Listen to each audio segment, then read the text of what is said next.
Hello there, and welcome to the Sleepy History Channel.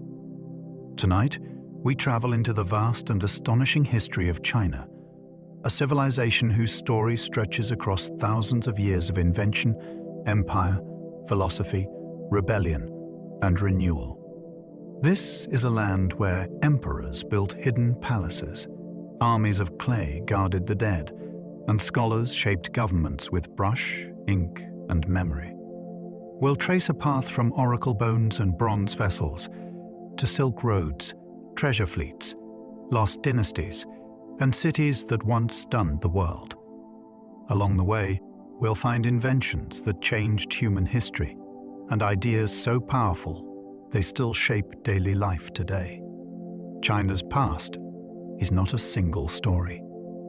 It is a great unfolding of families, rivers, battles, poems, rituals, and dreams. Each age leaves something behind. A character written on bone, a tower above a capital, a fragment of porcelain carried across an ocean. If you enjoy these gentle journeys, I invite you to like, subscribe, or share a thought below. It helps others find their way here too, one sleepy soul at a time. But for now, all you need to do is settle in. Let your shoulders soften.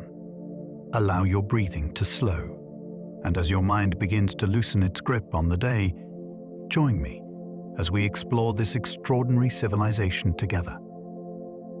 Let's begin. China has one of humanity's longest continuous written histories. Long before many ancient kingdoms had left a clear record of themselves, Chinese scribes were carving questions into bone, casting names into bronze, and preserving memory through written signs. What makes this story so astonishing is not only its age, but its continuity. The symbols changed over time, the sounds shifted, and dynasties rose and vanished, yet the written tradition remained a bridge across thousands of years. A person today can look at ancient characters and still sense a family resemblance to the script used in modern Chinese. That is rare in world history. It means that the past was never completely buried. It could be copied, argued with, honored, and reinterpreted by later generations. Kings, philosophers, poets, farmers, officials, and rebels all became part of a record that kept unfolding. China's history is not just a line of events.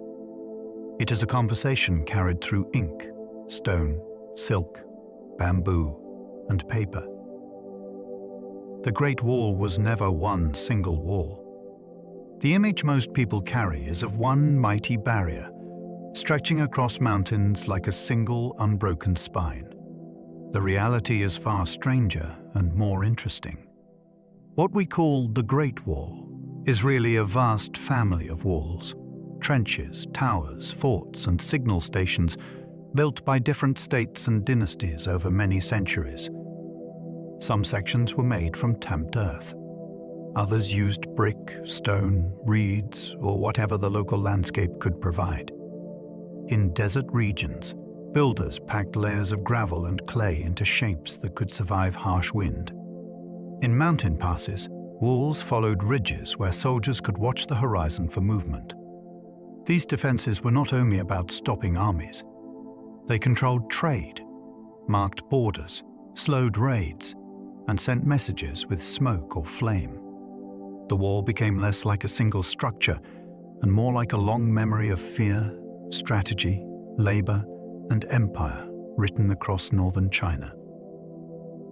China invented paper and changed the memory of civilization. Before paper became common, writing could be heavy, costly, and awkward. People used bamboo strips, wooden tablets, silk, and other materials that were useful but often limited. Then Chinese innovation transformed the way information could travel.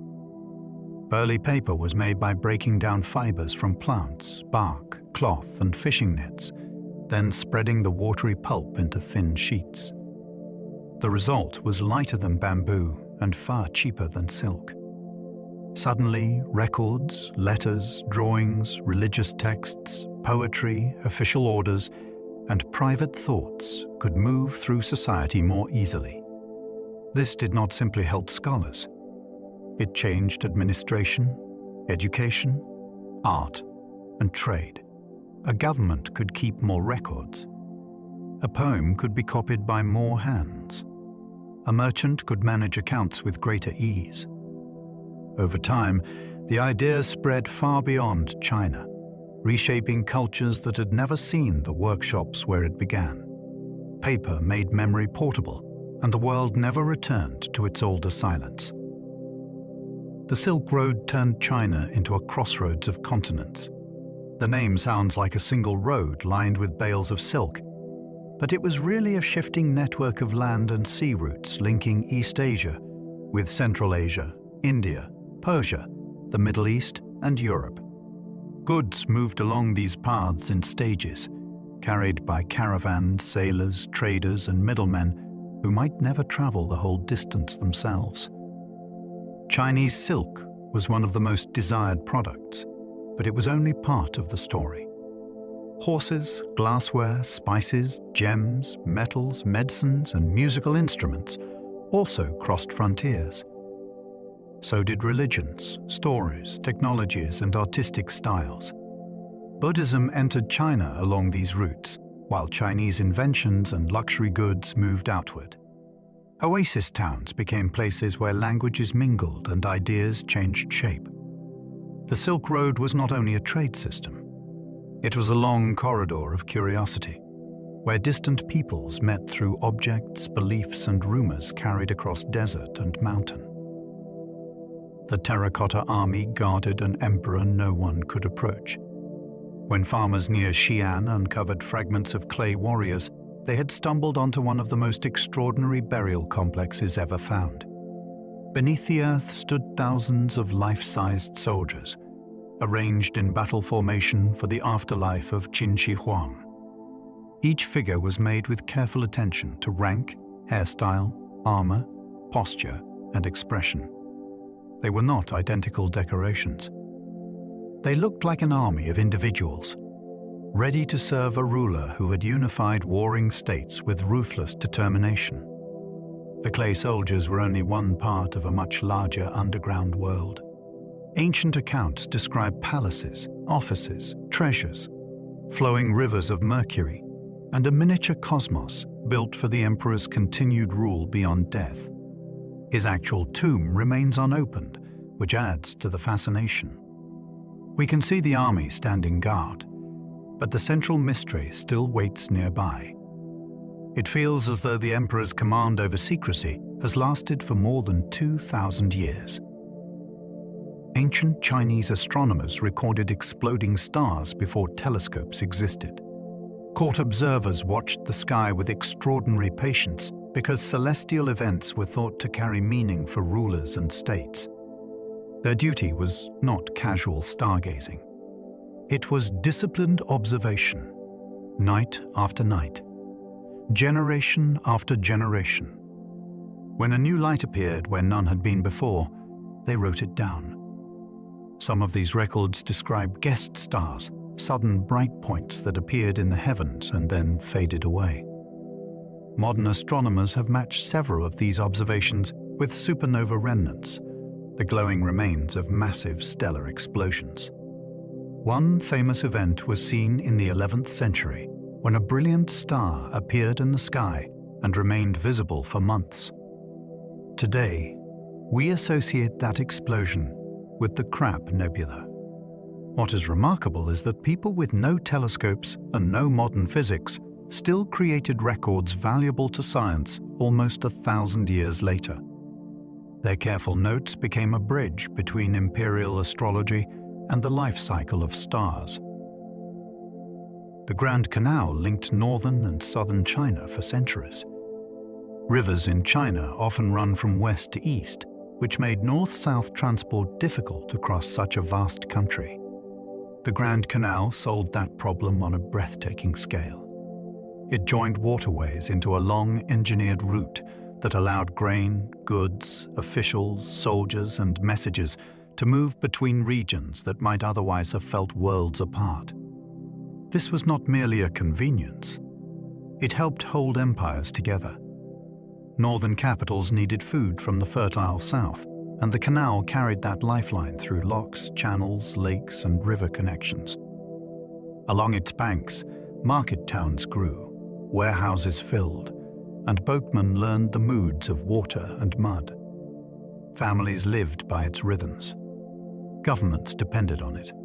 The project required planning, maintenance, and labor across many generations. It shows how Chinese states could think in systems larger than any single city. The canal was a moving artery, carrying the wealth of one region into the political heart of another. China's imperial exam system shaped government through learnt ambition. For much of Chinese history, power was not only inherited by noble birth or taken by force. It could also be pursued through study. The imperial examination system tested candidates on classical texts, moral reasoning, literary skill, and administrative ideals. In theory, a talented man from a modest family could rise through scholarship and enter official life. In practice, education required money, time, and support, so privilege still mattered. Yet the dream was powerful. Families invested everything in a son's preparation because success could change the destiny of an entire household. Villages celebrated a graduate as proof that learning could lift status. Exam halls became places of pressure, hope, exhaustion, and discipline. Candidates wrote for hours in cramped cells, knowing that a single result might decide their future.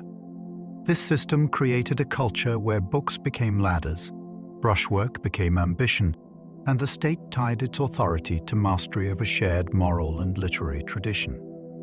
Gunpowder began as an alchemist's search for immortality. One of history's great ironies is that a substance later used in warfare emerged from experiments meant to extend life. Chinese alchemists mixed minerals and other ingredients while seeking elixirs that could purify the body, transform matter, or unlock longevity. In that search, mixtures involving saltpeter, sulfur, and charcoal revealed a strange power. They could flare, burn rapidly, and produce explosive force. At first, the discovery entered worlds of spectacle, ritual, medicine, and fire display. Over time, its uses became more practical and more dangerous. Fire arrows, bombs, mines, and early guns changed the nature of battle across Asia and eventually beyond. The same quest that imagined eternal life helped create a technology that could end lives with terrifying speed. That contradiction makes the story unforgettable. It shows how discovery does not always follow the intention of the discoverer. Sometimes a search for transcendence opens a door into an entirely different future. The Forbidden City held a world hidden behind red walls. At the heart of Beijing stood a palace complex designed not simply as a residence, but as a universe of power. Ordinary people could not freely enter. Even many officials saw only parts of its inner order. Within its walls were halls of ceremony, private apartments, gardens, offices, storerooms, gates, courtyards, and carefully arranged pathways. Every color, roofline, and direction carried meaning. Yellow tiles marked imperial authority. Axial planning placed the ruler at the symbolic center of the realm. Life inside followed strict rules of rank, ritual, access, and performance. Servants, guards, eunuchs, concubines, scholars, princes, and emperors moved through a system built to separate the sacred ruler from the outside world. Yet behind the grandeur were human dramas of illness, rivalry, loneliness, education, fear, and ambition. The palace was both stage and cage. It projected perfect order to the empire, while enclosing lives that could be as fragile and uncertain as anyone's. Oracle bones preserved royal questions from the Shang dynasty. Imagine holding a piece of bone and finding that it contains a king's worry from more than 3,000 years ago. That is the power of oracle bones. Shang rulers used turtle shells and animal shoulder blades in divination rituals. Questions were carved into them about harvests, warfare, weather, childbirth, hunting, illness, and sacrifice. Heat was applied, cracks appeared, and diviners interpreted those cracks as messages from ancestors or spirits. The answers mattered because the Shang court believed unseen powers shaped success and disaster.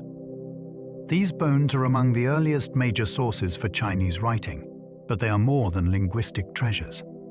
They reveal a society concerned with practical survival and supernatural approval at the same time. They show rulers asking whether rain would come, whether a campaign would succeed, and whether a queen's birth would be fortunate. Through these fragments, the ancient court stops feeling remote. It becomes human, anxious, strategic, and intensely alive. Bronze vessels once carried power, ancestry, and sacred ritual meaning.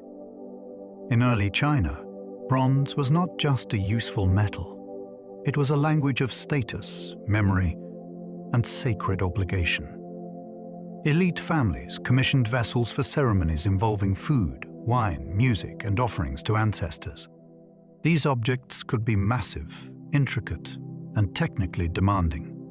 Their surfaces carried animal masks, spirals, inscriptions, and forms that still feel mysterious today.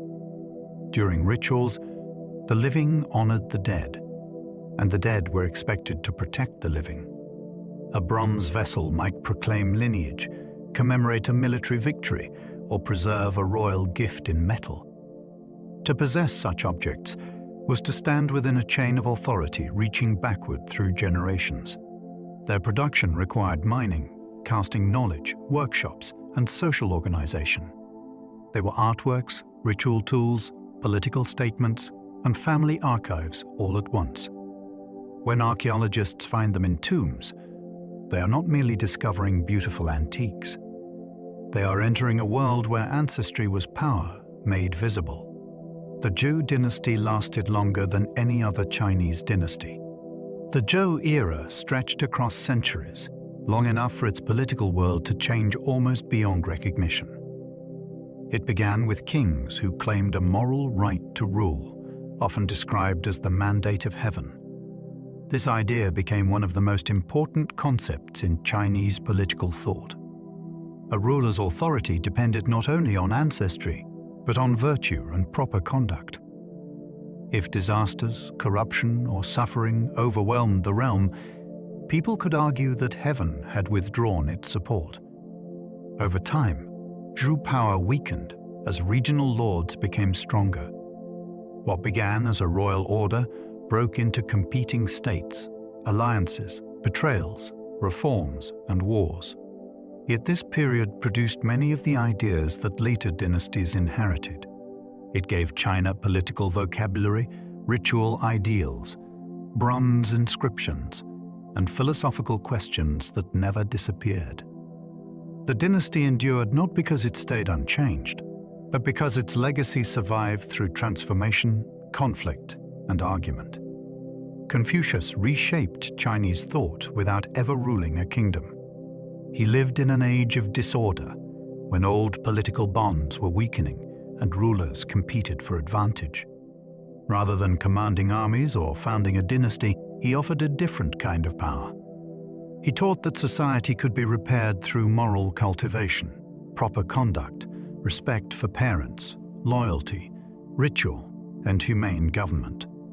To him, leadership was not only about control. It was about example. A ruler who governed with virtue could inspire order more deeply than one who relied only on punishment. During his lifetime, he did not achieve the political influence he hoped for. He wandered, advised, taught, and faced disappointment. Yet his students preserved his conversations and carried his ideas forward.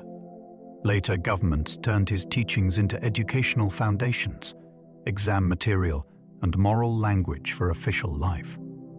His influence grew precisely because he became more than a statesman. He became a teacher whose questions followed China for centuries. Lao Tzu inspired a philosophy that found wisdom in softness. The tradition associated with Lao Tzu offers one of the most striking alternatives in Chinese thought.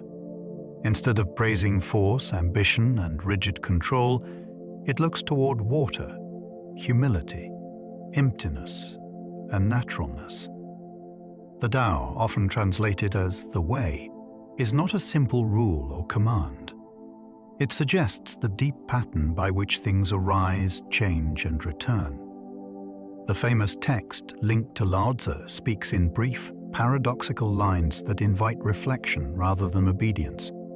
It praises the valley because it receives. It praises water because it yields yet wears down stone. For rulers, this could mean governing with restraint. For ordinary life, it could mean moving with circumstances rather than always struggling against them. The appeal is profound because it does not feel like weakness. It feels like another kind of strength. In a world of war and hierarchy, this philosophy whispered that the soft, the low, and the flexible might outlast the hard. Sun Tzu turned strategy into a guide for patience. The work associated with Sun Tzu is often remembered as a manual for war, but its deepest lessons are about perception, timing, and restraint. It argues that the best victories are not always won through spectacular battles. Sometimes the highest skill is to defeat an opponent's plans before fighting begins. This requires knowing the terrain, understanding morale, studying deception, and recognizing when action would be wasteful. The famous emphasis on knowing oneself and knowing the enemy is not a slogan of aggression. It is a warning against blindness. Armies can be destroyed by pride, confusion, exhaustion, and bad information before weapons decide the outcome. That is why the text has fascinated generals, business leaders, athletes, and negotiators far beyond ancient China. It treats conflict as a problem of mind as much as muscle. Its enduring power comes from one unsettling idea.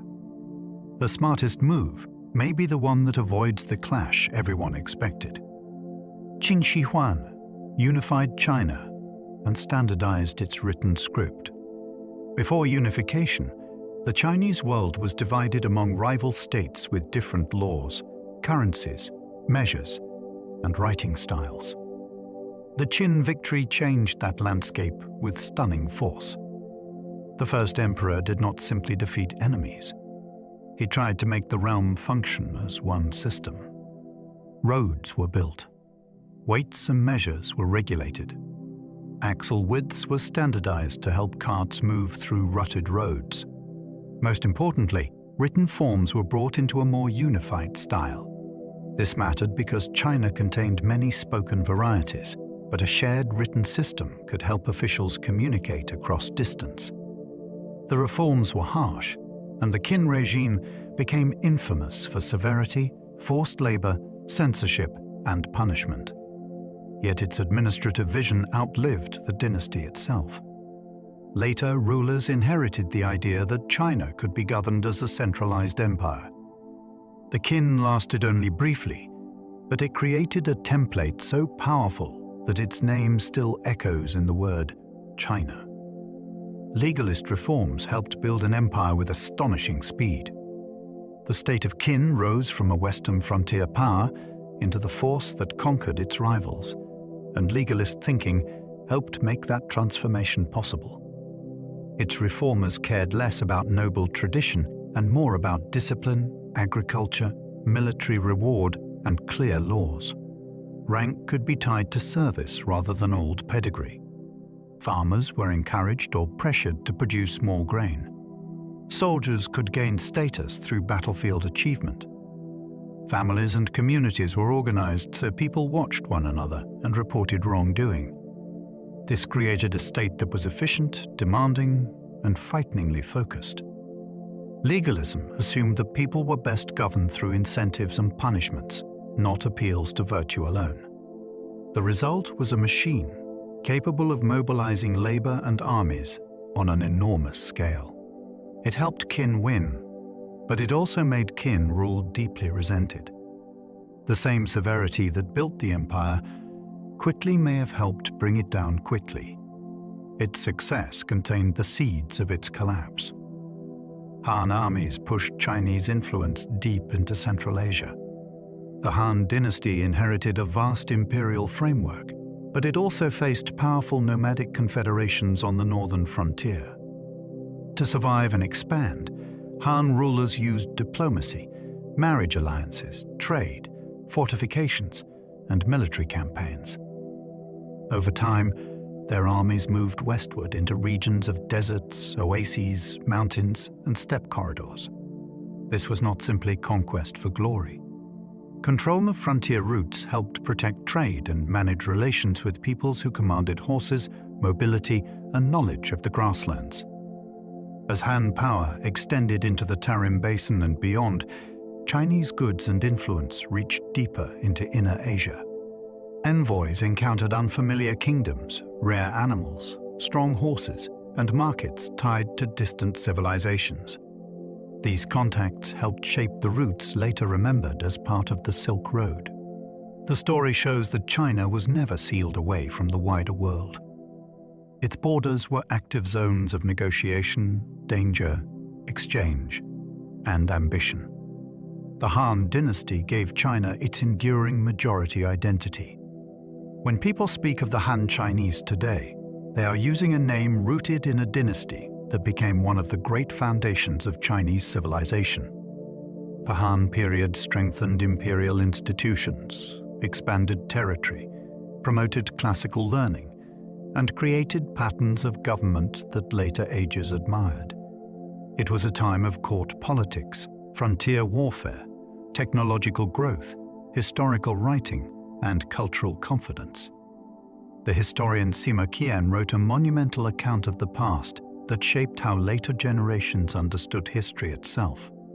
Confucian learning gained official status, helping define the values expected of rulers and officials. At the same time, ordinary life remained diverse, with regional customs, languages, foods, and beliefs stretching across the empire. The identity that later took the Han name was not created in a single moment. It formed through administration, memory, shared texts, migration, and allegiance to a lasting imperial ideal.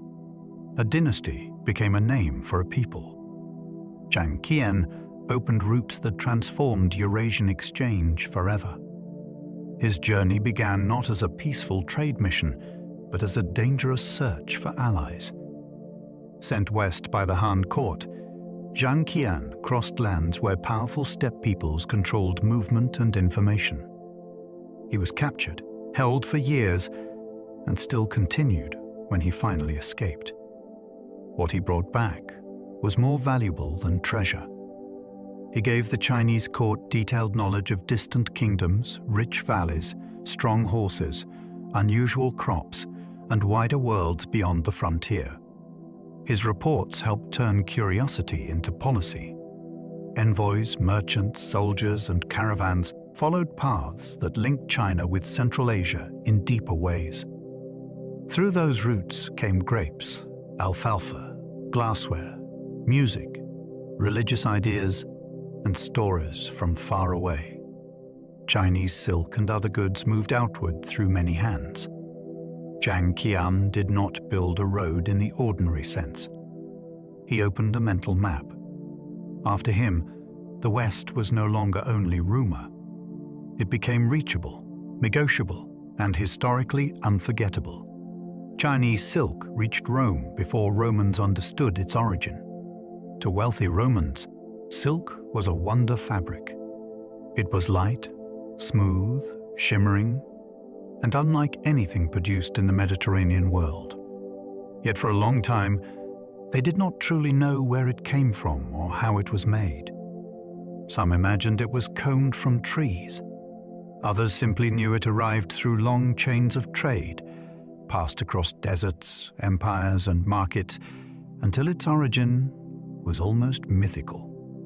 In China, the secret was more intimate and practical. Silkworms fed on mulberry leaves, spun cocoons, and produced threads so fine that careful hands could unwind them into luxury. The craft required patience, timing, and generations of skill. By the time silk reached Roman elites, its price reflected every mile of uncertainty between producer and wearer. This strange distance gave China an invisible presence in Roman life. A senator's garment could carry the work of Chinese households, even while Rome barely understood the world behind the shine. The magnetic compass began as a tool for sacred alignment. Before it guided ships across open water, the compass belonged to a world of earth, sky, and invisible forces. Early Chinese lodestones naturally aligned with magnetic direction, and people noticed their strange ability to point. At first, this property was connected with divination and geomancy. Practitioners used direction to arrange tombs, buildings, and landscapes in ways believed to harmonize human life with cosmic patterns. A spoon-shaped lodestone might rest on a polished plate, turning until its handle indicated south. It was a beautiful idea, part instrument and part ritual object. Over time, the practical value became impossible to ignore. Mariners could use magnetic direction when clouds hid the stars, or land disappeared behind the horizon. That changed navigation profoundly. The same force once used to seek balance in burial grounds helped sailors cross seas with greater confidence. It is a reminder that technologies do not always begin in the place where they become famous. Early Chinese seismographs could detect earthquakes hundreds of miles away. In the 2nd century, the scholar Zhang Heng created a device so astonishing that it still captures the imagination. It looked like a bronze vessel decorated with dragons facing different directions. Around its base sat open-mouthed toads. According to historical accounts, when an earthquake occurred far away, a ball dropped from one dragon's mouth into the toad below, indicating the direction of the tremor. The machine did not measure shaking in the modern scientific way, and its exact inner mechanism remains debated. Still, the concept was remarkable. It showed that earthquakes could be detected as physical events traveling through the earth, even when people nearby felt nothing. This mattered to officials because distant disasters required rapid response.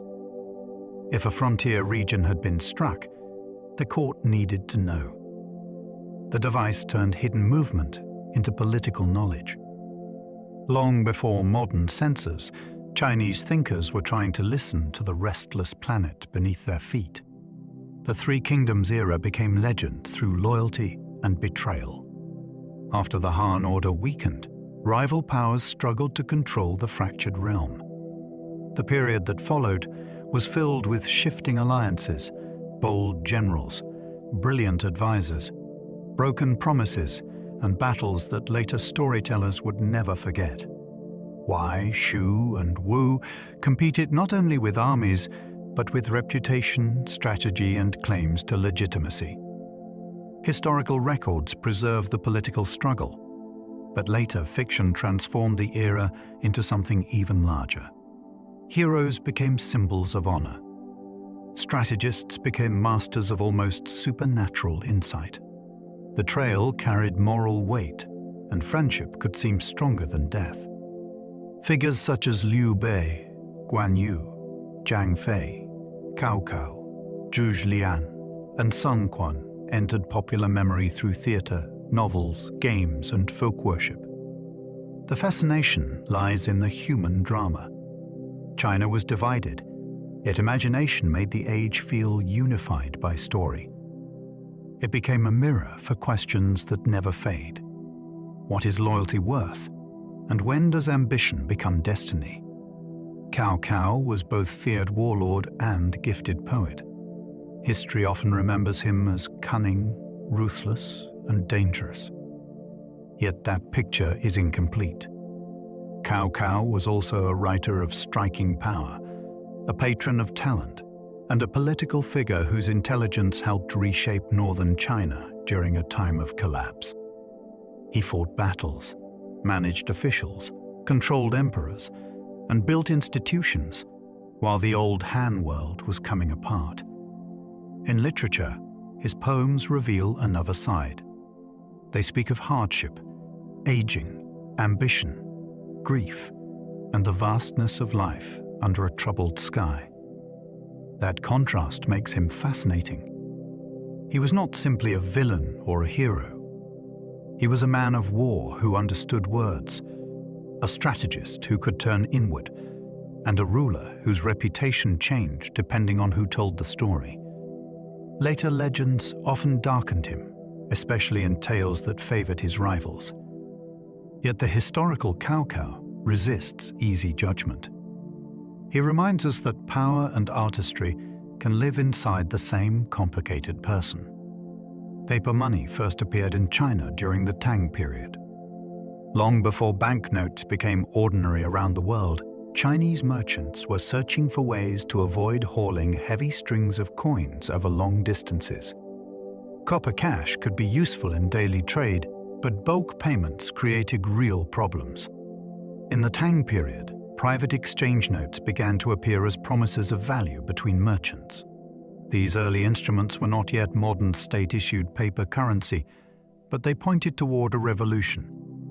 During later centuries, especially under the Song, paper money became more formal and widespread. The idea was astonishing. A piece of printed paper could stand in for metal because people trusted the institution behind it. That trust was fragile, and governments sometimes issued too much, causing inflation and anxiety. Still, the invention changed economic imagination. Value no longer had to be carried only as weight. It could be represented by writing, seals, and confidence. Money became lighter, more abstract, and more powerful. Tang Chang'an became one of the world's largest cities. At its height, the Tang capital was a planned metropolis of astonishing scale. Its broad avenues, walled wards, markets, palaces, monasteries, and government offices formed a city that announced imperial confidence. People arrived from across China and far beyond it. Diplomats came with tribute and requests. Monks brought scriptures. Merchants carried perfumes, textiles, horses, medicines, and rare objects. Officials moved through a bureaucracy that linked the capital to distant provinces. The city's design reflected order, but its life was full of motion. Markets had fixed hours. Entertainers filled pleasure districts. Religious communities lived beside administrative power. The court attracted artists, scholars, soldiers, and visitors who wanted to witness the center of an empire.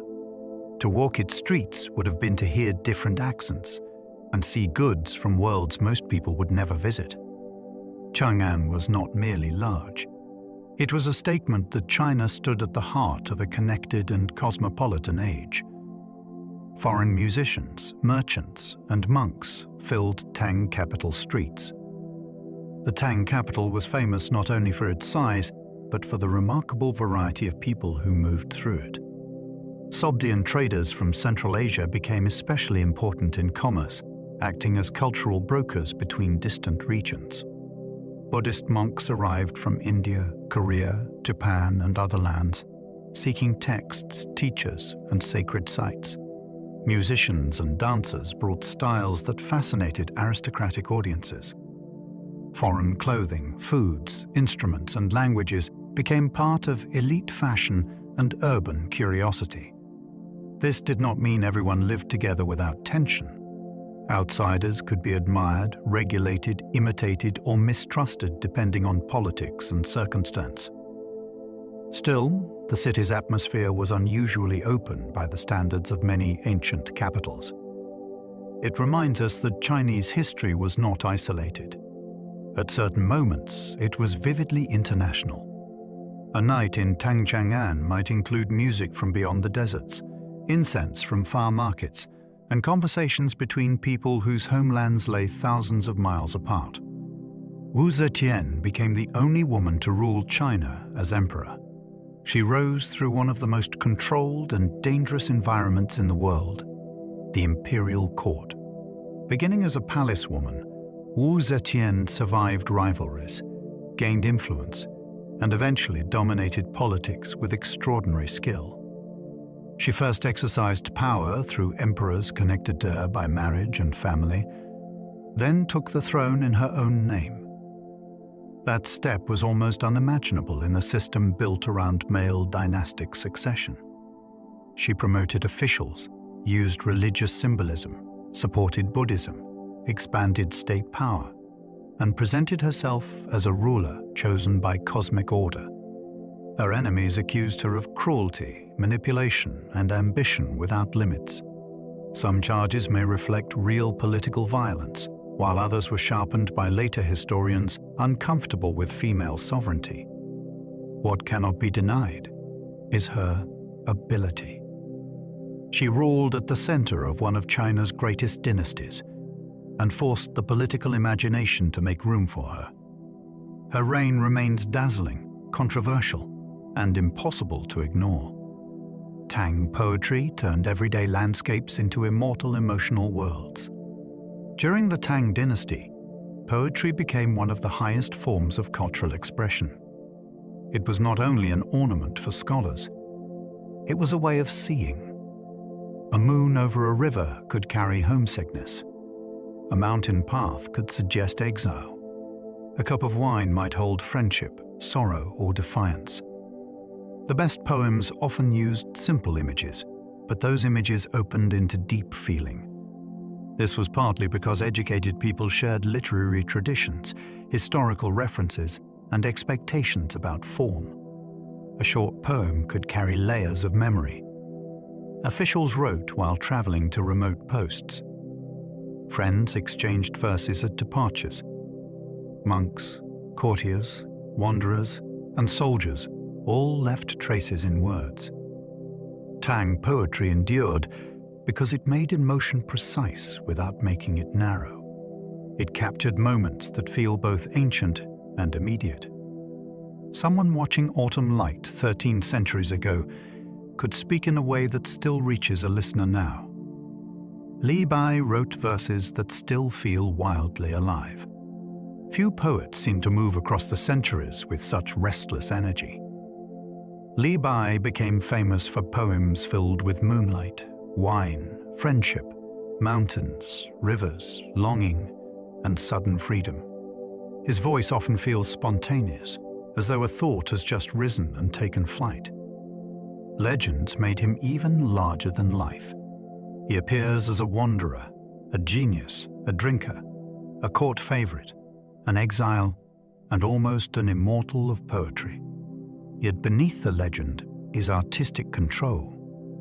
His lines can sound effortless because they are shaped with great skill. He could turn a simple scene into something vast. A lonely cup becomes a conversation with the moon. A journey becomes a leap beyond ordinary limits. His work appealed because it seemed to break boundaries while remaining memorable and clear. In a culture that valued discipline, Li Bai offered a thrilling sense of release. He made poetry feel like motion through open air. Du Fu captured war, hunger, and tenderness in poetry. If Li Bai often seems to soar, Du Fu often seems to witness. He lived through the devastation of rebellion, displacement, poverty, and political disappointment. His poems do not turn away from suffering. They describe separated families, ruined towns, officials under pressure, cold nights, and the ache of ordinary people caught in events they did not choose. Yet his greatness does not come from bleakness alone. He could also write with profound tenderness about children, friendship, aging, spring light, and the fragile comforts of home. His work joins personal feeling with historical crisis. That is why later readers called him a poet-historian, although he was never merely recording events. He was transforming lived pain into language with moral force. In his poems, the fate of a nation and the worry of one parent can occupy the same breath. Du Fu makes history intimate. He shows that war is measured not only in battles, but in empty rooms. The Silk Road carried Buddhism into China across deserts. Buddhism did not arrive in China as a single event. It came gradually through travelers, translators, merchants, monks, manuscripts, images, and sacred objects moving across Central Asia. Oasis cities became key stations where Indian, Iranian, Chinese, and local cultures met. Monks translated unfamiliar concepts into Chinese terms, sometimes borrowing vocabulary from existing traditions to make new ideas understandable. This created both opportunity and confusion. Ideas about karma, rebirth, monastic life, meditation, compassion, and enlightenment entered a society already shaped by ancestor rites, Confucian ethics, and Taoist thought. Over time, Buddhism became deeply Chinese while also remaining connected to wider Asia. It inspired cave temples, sculpture, pilgrimage, printing, philosophy, charity, and new forms of devotion. The journey across deserts was not only geographic, it was intellectual and emotional. A teaching born in India crossed mountains and sands, then found new expression in Chinese language, art, and daily life. Dunhuang's caves preserved art, manuscripts, and hidden religious worlds. At the edge of the Gobi Desert, near routes once traveled by merchants and pilgrims, generations of patrons sponsored caves filled with paintings and sculptures. These were not empty decorations. They were acts of devotion, memory, hope, and status. The walls showed Buddhas, bodhisattvas, heavenly musicians, donors, guardians, paradises, and scenes from sacred stories. Colors once glowed in the torchlight, surrounding worshippers with visions of other realms. Even more extraordinary was the sealed library cave discovered in the early 20th century. It contained tens of thousands of manuscripts, paintings, printed texts, and documents in many languages. Some were religious. Others were administrative, literary, medical, or personal.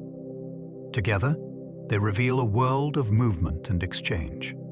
Chinese, Tibetan, Sanskrit, Sogdian, Khotanese, and other traditions left traces there. Dunhuang survived because dry desert silence protected what history might have scattered. It is a time capsule of faith on the frontier. The Diamond Sutra became the world's oldest dated printed book. This Buddhist text, printed in the 9th century, is astonishing because it shows how advanced woodblock printing had become in China. It was not a rough experiment. It was a carefully prepared scroll with elegant text and an illustration, created for religious merit and wide circulation. Printing changed the reach of sacred knowledge. Instead of copying every text by hand, artisans could carve characters into wooden blocks, ink the surface, and press repeated impressions onto paper. This allowed scriptures, charms, calendars, manuals, and later many other works to circulate more efficiently. The text itself teaches about illusion, attachment, and wisdom, which makes its material form even more fascinating. A message about the fleeting nature of appearances survived precisely because technology preserved it. The printed scroll links devotion with craft. It reminds us that one of humanity's great information revolutions was driven not only by administration or profit, but by the desire to spread spiritual teaching. Woodblock printing spread knowledge long before movable type arrived. The technique required patience and precision.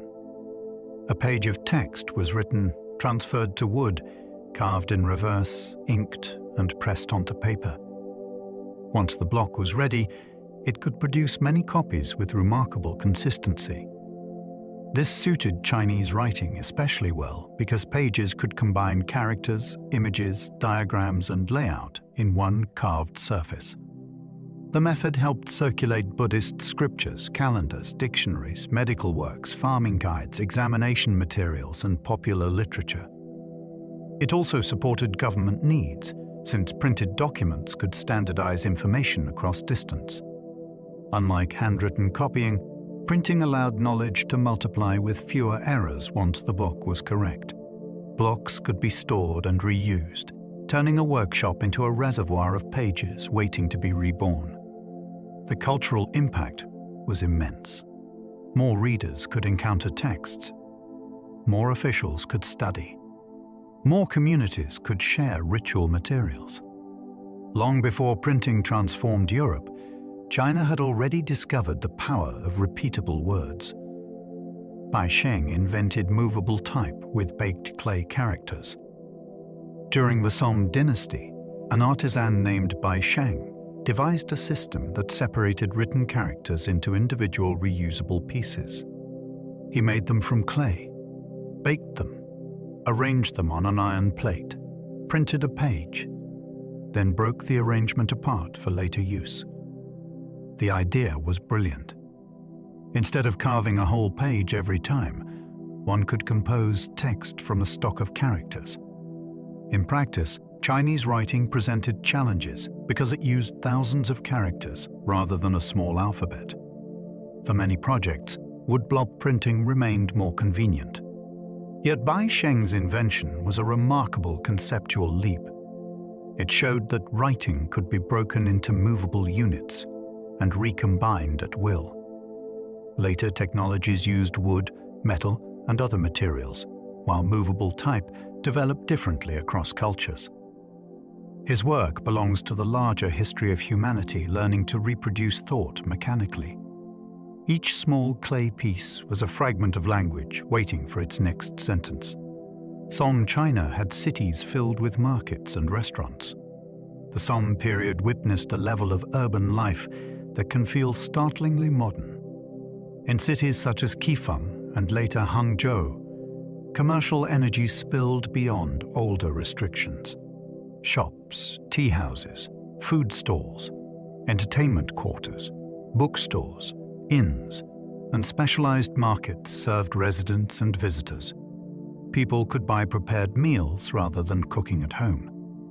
Menus, regional dishes, snacks, sweets, and late-night food culture became part of city life.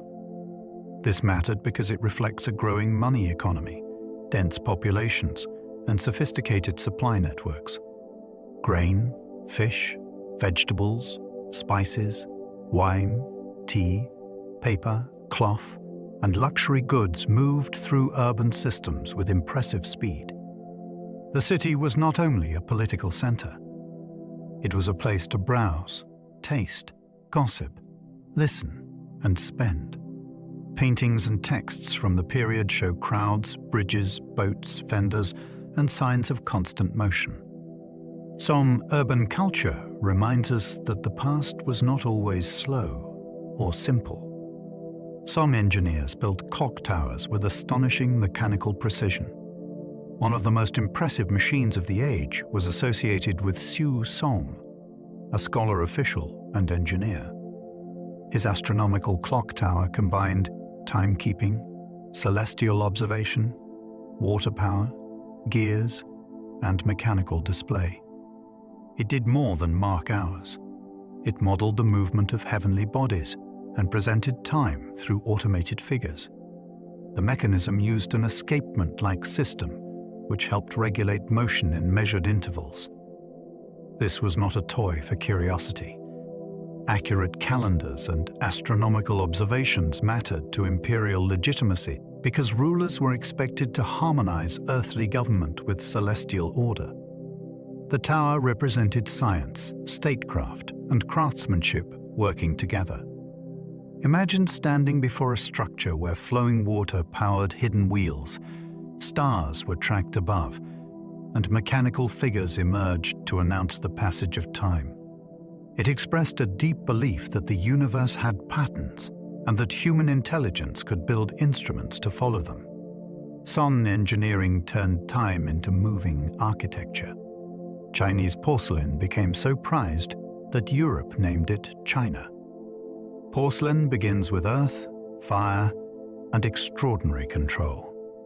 Chinese potters learned to refine clay bodies and fire them at high temperatures until vessels became hard, pale, resonant, and sometimes translucent. The result was unlike ordinary pottery. It could be thin yet strong, elegant yet practical, simple in form yet dazzling in glaze. Kiln centers developed specialized skills over generations, and some pieces traveled vast distances through trade. Foreign buyers admired the material so intensely that the word for the country became attached to the ware itself in English. Before Europeans learned to produce true porcelain, they collected, imitated, and treasured Chinese pieces as luxury objects. They appeared in palaces, cabinets of curiosity, dining rooms, and diplomatic exchanges. Yet porcelain was not just export glamour. It also served domestic tastes, rituals, tea culture, and daily use within China. Each bowl or vase carried the hidden mastery of mining, shaping, glazing, firing, and risk. One kiln mistake could ruin months of labor. Kaifeng hosted one of history's earliest known Jewish communities.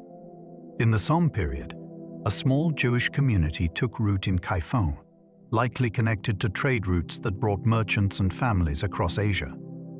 What makes their story so fascinating is how they preserved elements of Jewish religious life while also adapting to Chinese society. They built a synagogue, maintained scriptures, observed practices, and used Chinese names. Over generations, they became part of the local world, interacting with Confucian culture, language, dress, and administration. Their history challenges simple ideas about isolation. Medieval China contained communities whose origins stretched far beyond its borders, and Kaifeng became home to one of them. Later visitors were astonished to find people in China who honored ancient Israelite traditions. The community changed over time, and much was eventually lost through assimilation, disaster, and the fading of religious knowledge. Yet its memory remains powerful. It shows how identity can travel, settle, transform, and survive in unexpected places. Footbinding began as elite fashion and became painful tradition. The practice is often remembered as one of the most troubling customs in Chinese history. It appears to have begun among elite circles, where tiny bound feet became associated with refinement, beauty, status, and feminine desirability. Over time, the practice spread more widely, especially among Han Chinese families. Girls had their feet tightly wrapped during childhood to alter their growth, producing pain, limited mobility, and lifelong physical consequences. To understand it does not mean to excuse it. Families participated because social pressure, marriage prospects, class aspiration, and ideals of respectability could feel overwhelming. A daughter's bound feet might be seen as a sign that she did not need field labor or that her family hoped to raise her status. The custom lasted for centuries and was later challenged by reformers, missionaries, feminists, and modernizing officials. Its history reveals how beauty standards can become systems of control. It also shows how deeply bodies can be shaped by social expectation. Rice cultivation transformed southern China into a population heartland. Southern China was once less central to early dynastic power than the north, but wet rice agriculture helped change that balance. Rice thrives in warm, watery environments, and farmers developed sophisticated methods for managing paddies, irrigation, seedlings, transplanting, and harvest cycles. This allowed dense populations to be supported from relatively small areas of land. Over centuries, migration from the north, New farming techniques and environmental adaptation helped turn the Yangtze region and lands farther south into major centers of food production. Rice farming required cooperation because water had to be channeled, shared, and timed. Villages organized labor around planting and harvest. Landscapes were remade into terraces, fields, dikes, and canals. The crop shaped cuisine, settlement, taxation, and regional identity. It also helped support the growth of cities, trade, and state revenue. China's center of gravity gradually shifted as the south became richer and more populous.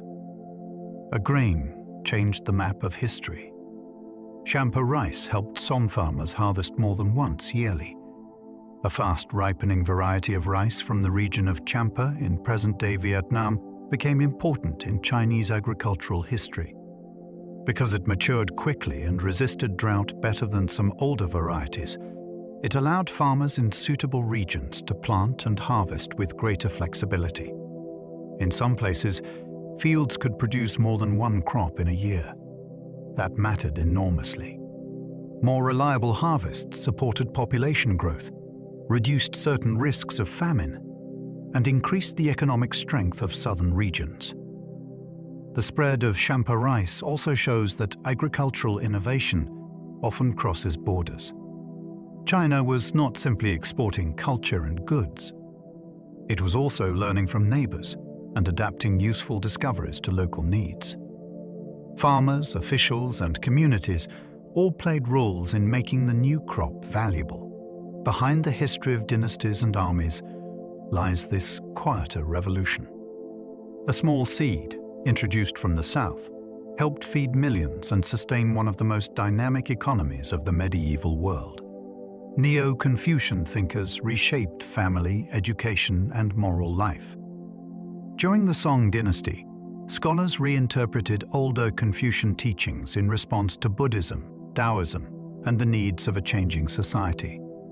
Thinkers such as Zhu Zi developed a powerful system that connected ethics, self-cultivation, metaphysics, education, and social order. They asked how people could become morally refined, how families should be governed, and how the patterns of the universe related to human conduct. Their answers became deeply influential. Reading, reflection, discipline, ritual, and proper relationships were treated as pathways toward moral clarity. Family life gained renewed ideological importance, especially through ancestor rites, hierarchy, and education.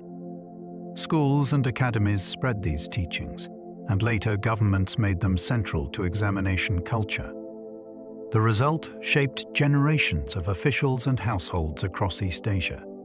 Neo-Confucianism could inspire sincere self-improvement, but it could also reinforce rigid social expectations.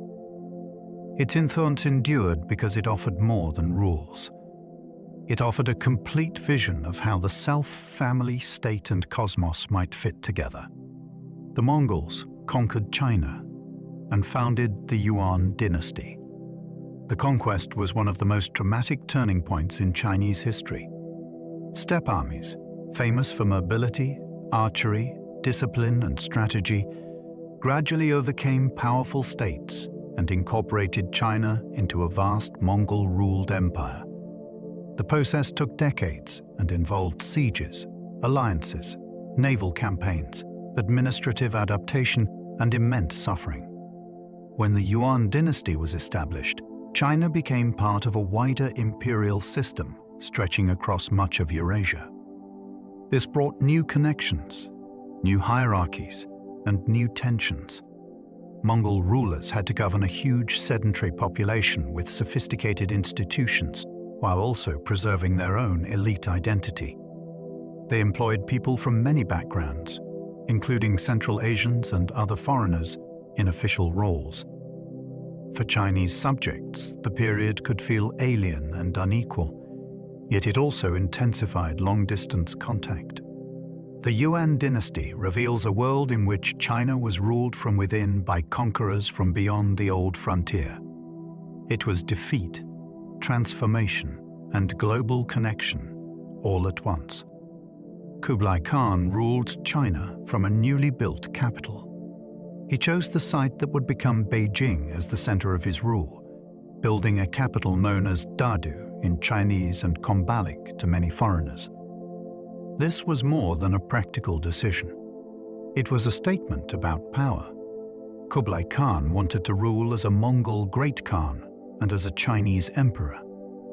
The new capital stood near the steppe frontier, which helped connect the worlds of nomadic power and Chinese administration. Its planning drew on Chinese urban traditions while serving the needs of a cosmopolitan empire. Officials, soldiers, artisans, envoys, merchants, monks, and travelers passed through its gates. From there, Kublai governed a realm that linked East Asia with the wider Mongol world. The city became a place where languages, religions, and political expectations met under intense pressure. Later dynasties would build upon Beijing's importance. Kublai's capital helped turn the northern city into one of the great centers of world history. Marco Polo described Chinese cities that astonished medieval Europe. When accounts associated with Marco Polo reached European audiences, they offered descriptions of wealth, scale, administration, and urban life that seemed almost unbelievable. He spoke of great cities, busy markets, paper money, postal stations, coal, luxurious palaces, and regions dense with trade. Whether every detail came exactly from his own eyes has been debated, but the impact of the narrative was enormous. Europe at the time knew little about the full complexity of East Asia. Stories of China under Mongol rule expanded the European imagination. They suggested a world of cities larger and richer than many at home, governed through systems unfamiliar to Western readers. His descriptions helped feed curiosity about Asia for generations. They did not create contact by themselves, but they contributed to a growing desire to reach the sources of spices, silk, wealth, and wonder. The power of the tale lies in its astonishment.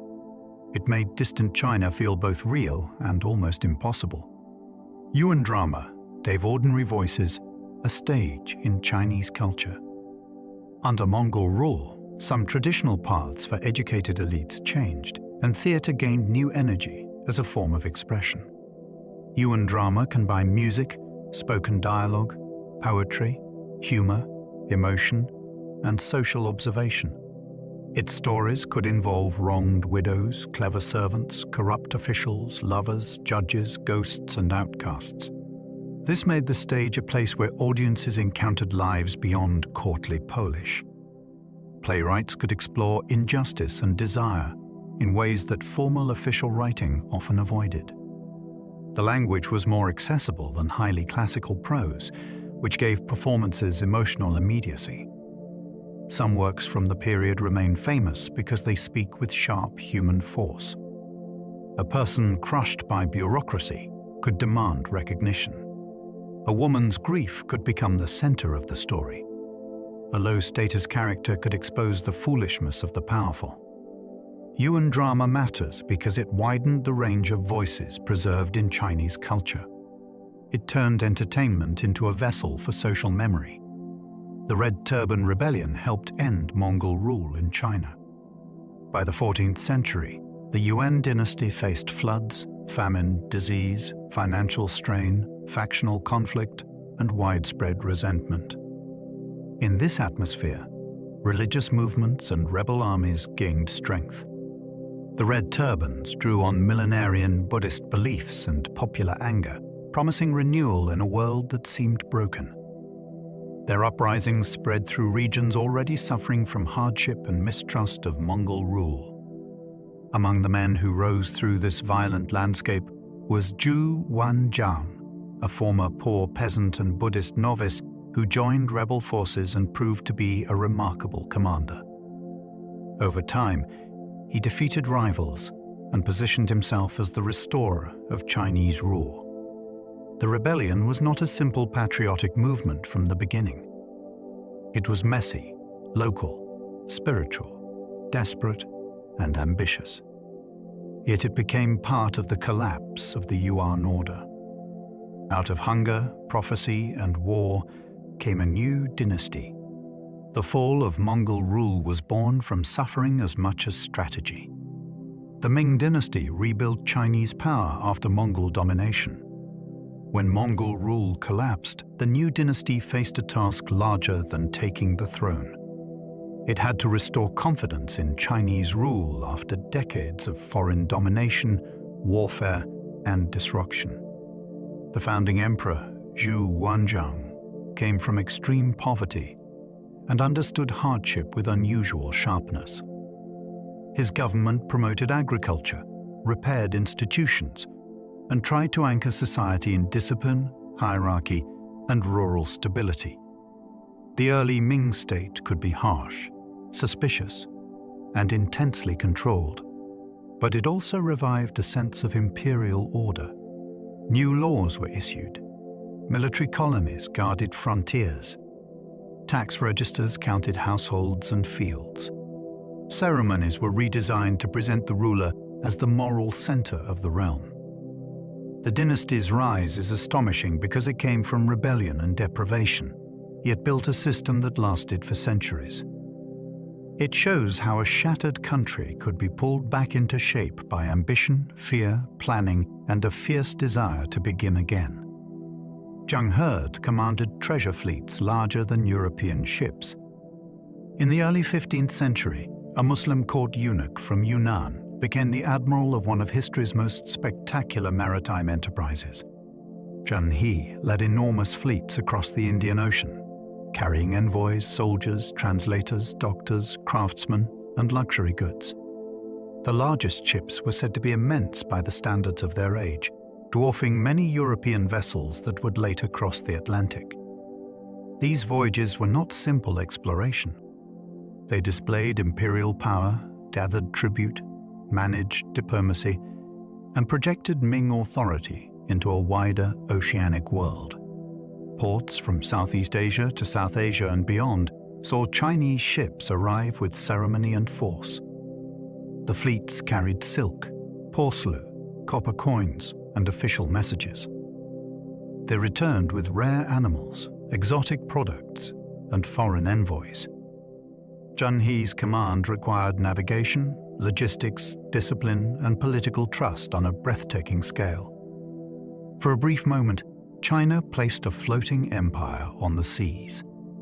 Ming voyages reached East Africa before Columbus crossed the Atlantic. Decades before Europeans entered the Atlantic Age of Conquest, Chinese fleets were already crossing the Indian Ocean to distant ports. Ming expeditions reached the Swahili coast of East Africa, where trading cities connected the continent with Arabia, India, and Southeast Asia. For Chinese observers, these places offered unfamiliar animals, goods, languages, and customs. One famous giraffe brought back to court was interpreted by some as a qilin, an auspicious creature from Chinese tradition. That moment captures the wonder and misunderstanding of long-distance contact. The voyages were not attempts at permanent overseas colonization in the later European style. They were diplomatic missions wrapped in spectacle, backed by naval strength and imperial prestige. Their reach shows that China possessed the knowledge and resources to move across oceans on a grand scale. Then the program faded. Court priorities shifted, costs mattered, and northern threats demanded attention. A maritime opening narrowed, leaving one of history's great unanswered questions behind. Blue and white porcelain became a global luxury under the Ming. The beauty of these vessels came from a marriage of Chinese craftsmanship and foreign material.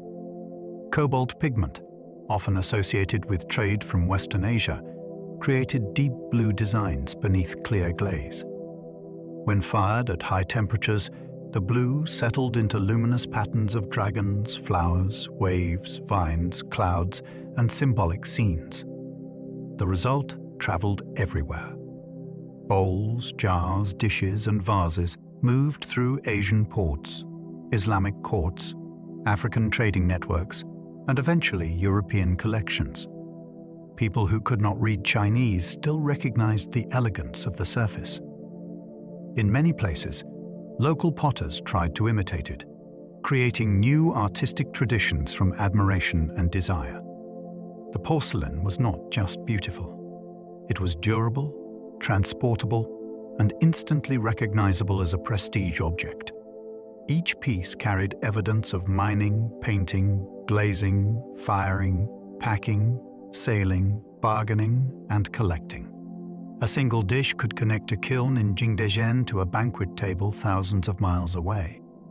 The Yongle Emperor moved the capital permanently to Beijing.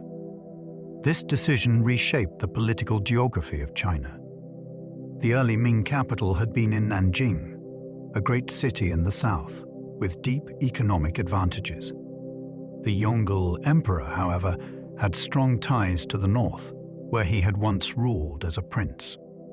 By establishing Beijing as the imperial center, he placed the court closer to the frontier and to the military concerns that haunted the dynasty. The move required massive construction, the transfer of officials, and the reorganization of supply lines. Grain had to flow north in huge quantities, which made transport systems vital to imperial survival. Beijing's position carried a message. The emperor would face the steppe world directly, not govern from a distant southern comfort. This was practical and symbolic at the same time. The capital became a statement of vigilance, ambition, and legitimacy. From that decision, Beijing's role as China's political heart became one of the defining facts of later history. The Forbidden City took vast armies of workers to complete. Building the palace complex required an empire's worth of resources. Timber came from distant forests, including giant logs transported with immense difficulty over rivers, roads, and winter ice. Stone was quarried and dragged toward the capital. Bricks were specially fired, tiles were glazed, and craftsmen shaped beams, gates, carvings, roofs, drains, courtyards, and ceremonial spaces. The labor force included artisans, soldiers, conscripted workers, engineers, and officials responsible for coordinating an almost unimaginable project. What emerged was not merely a group of buildings. It was an ordered world designed for ritual, hierarchy, secrecy, and display. The scale can make the human effort disappear, but every polished step and painted beam carried the strain of hands and bodies. The project expressed imperial magnificence, yet it also depended on taxes, commands, transport, and hardship far from the throne. Its grandeur was built from both artistry and obedience. That tension still lingers behind its red walls and golden roofs. Imperial Beijing was planned as a map of cosmic order. The city was not arranged casually. Its layout reflected ideas about authority, direction, ritual, and the proper relationship between heaven, ruler, and earth. The imperial palace stood on a central axis that organized space with striking discipline.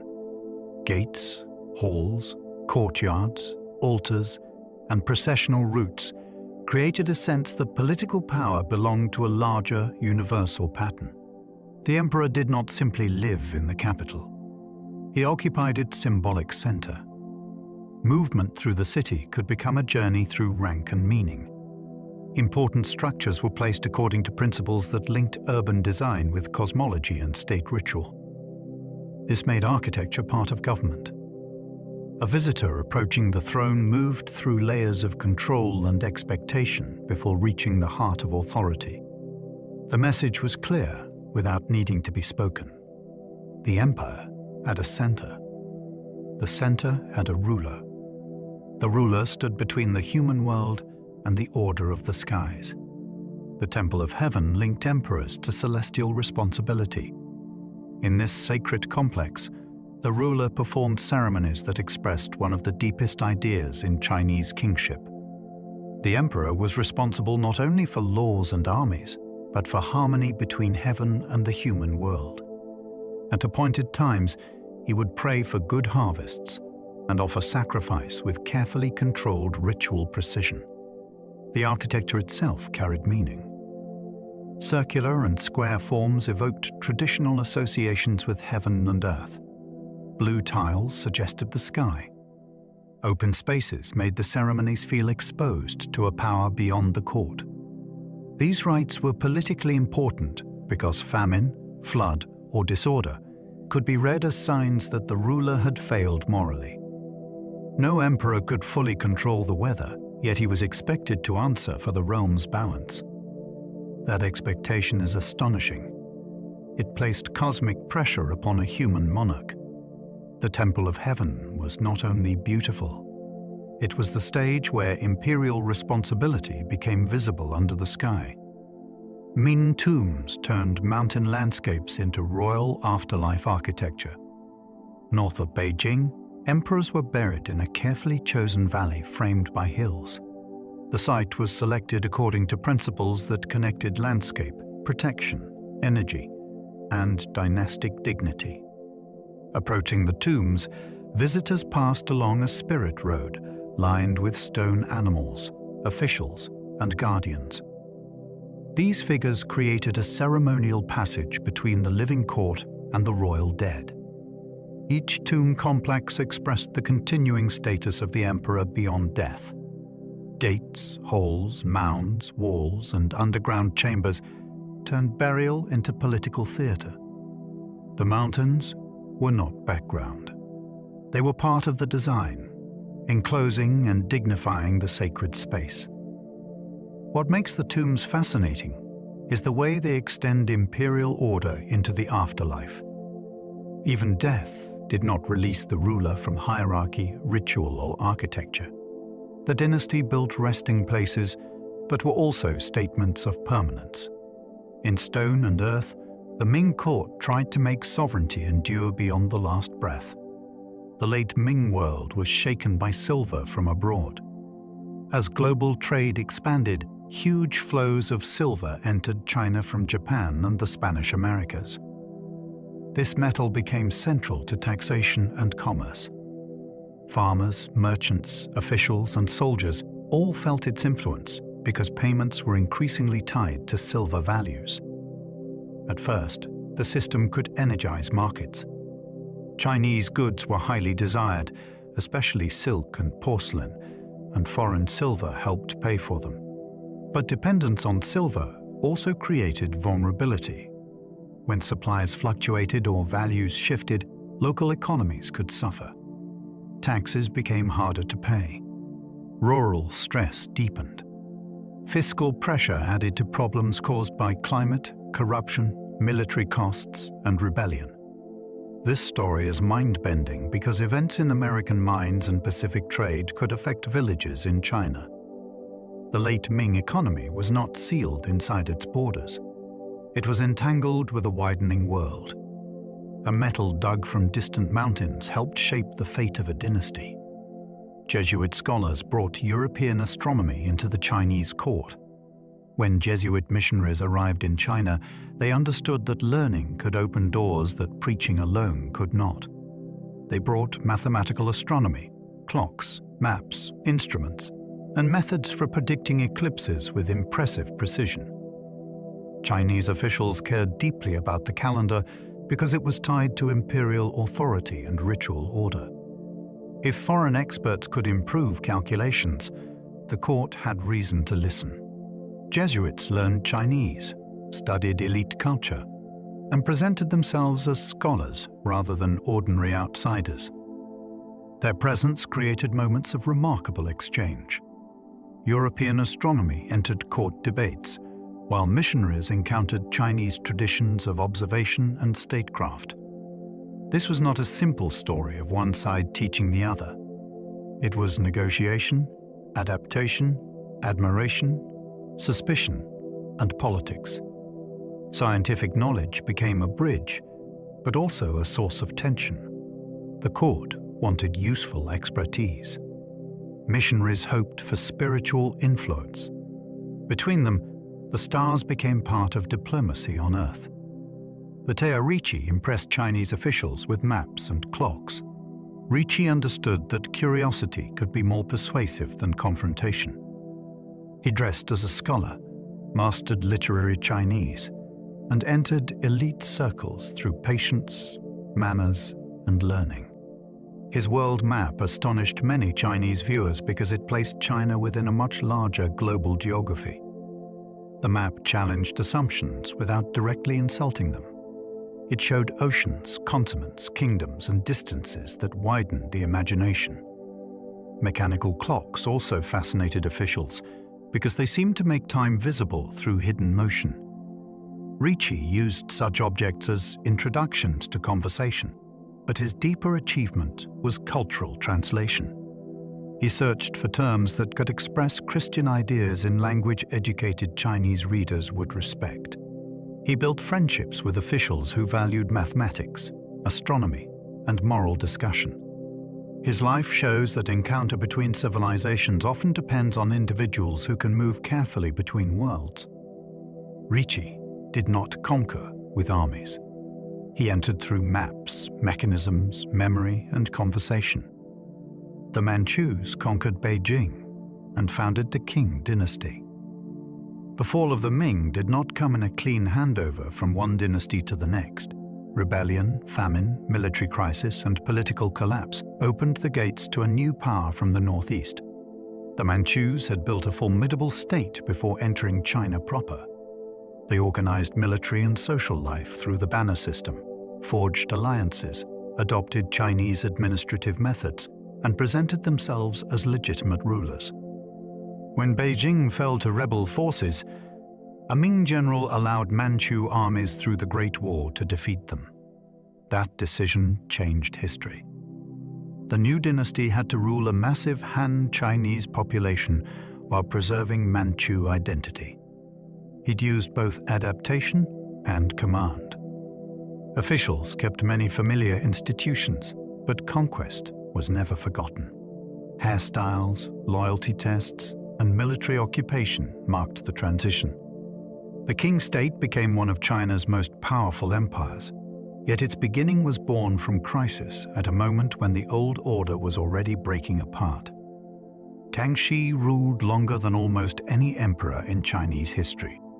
His reign became one of the defining periods of the Qing dynasty. Coming to the throne as a child, he grew into a ruler known for energy, intelligence, and personal discipline. He studied classical learning, military affairs, languages, and practical government.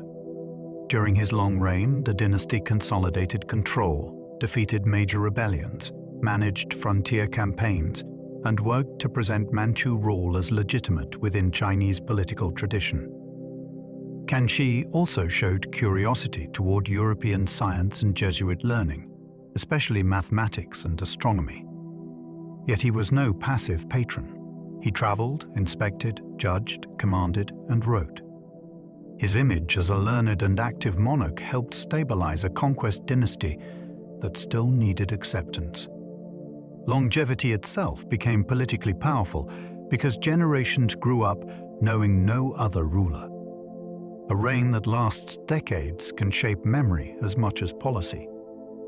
Kangxi's rule gave the king a sense of durability, and his reputation became a standard later emperors tried to inherit. Qianlong presided over vast expansion and glittering court culture. The 18th century Qing Empire reached one of its greatest territorial heights under Qianlong. Military campaigns extended influence across Inner Asia, while the court celebrated itself through art, collecting, poetry, ceremony, and historical projects. Qianlong was an emperor, intensely aware of image. He presented himself as warrior, sage, patron, poet, Buddhist ruler, and guardian of tradition. His court gathered paintings, bronzes, jades, manuscripts, and rare objects on an enormous scale. At the same time, expansion demanded money, armies, logistics, and administration across very different peoples and landscapes. The brilliance of the period can be dazzling, but it also contained strains.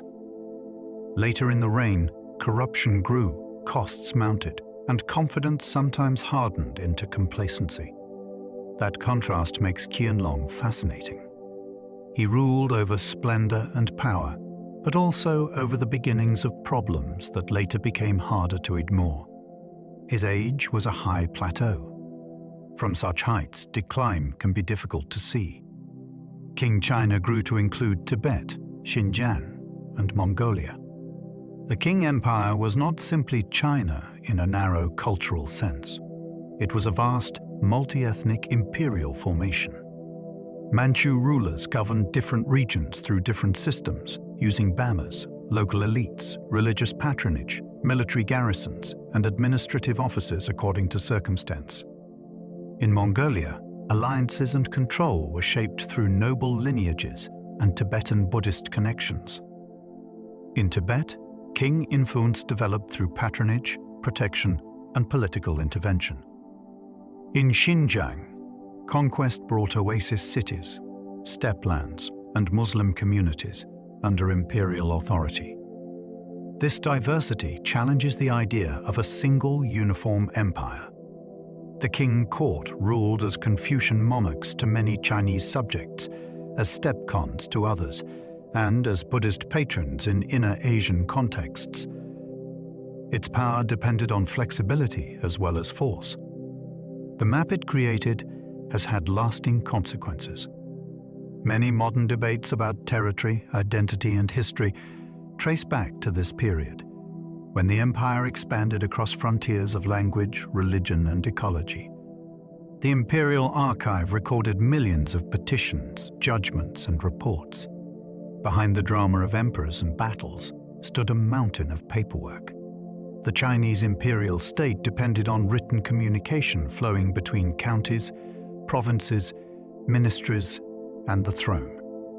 Officials reported harvest conditions, criminal cases, tax matters, appointments, disasters, construction projects, rebellions, and local disputes. Petitions moved upward.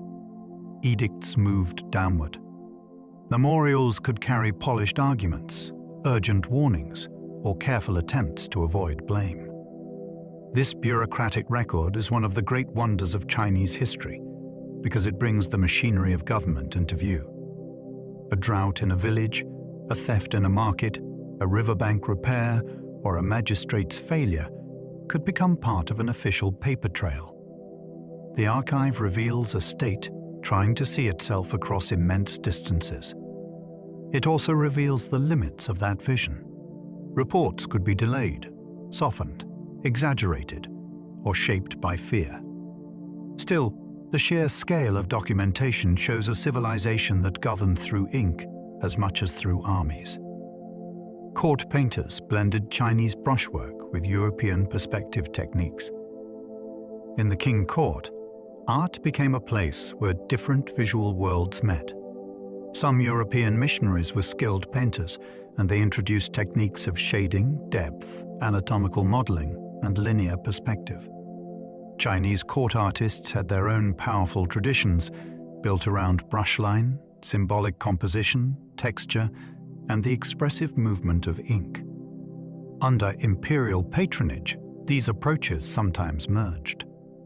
Portraits could show rulers with a sense of volume influenced by European methods, while still preserving Chinese conventions of dignity and rank. Battle scenes, palace views, animals, and ceremonial images might combine careful detail with unfamiliar spatial effects. This blending was not always equal or simple. Court taste guided what was accepted, and foreign techniques were adapted to imperial needs. The result can feel surprisingly modern, not because it abandoned tradition, but because it absorbed new tools. In these paintings, diplomacy, science, religion, and aesthetics all meet quietly on silk and paper. Peking opera grew from regional performances into national theatre. Its rise began when performance traditions from different regions came together in the capital. Troupes brought distinctive melodies, stories, gestures, and vocal styles, then gradually shaped a theatrical form that became closely associated with Beijing.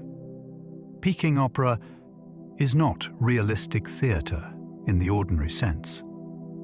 It is coded, stylized, and intensely disciplined. A sleeve movement can suggest emotion. A few steps can indicate a long journey. Painted faces reveal character types, loyalties, and temperaments. Music, percussion, singing, speech, acrobatics, costume, and gesture work together as a complete language. Audiences learn to read this language with pleasure and precision.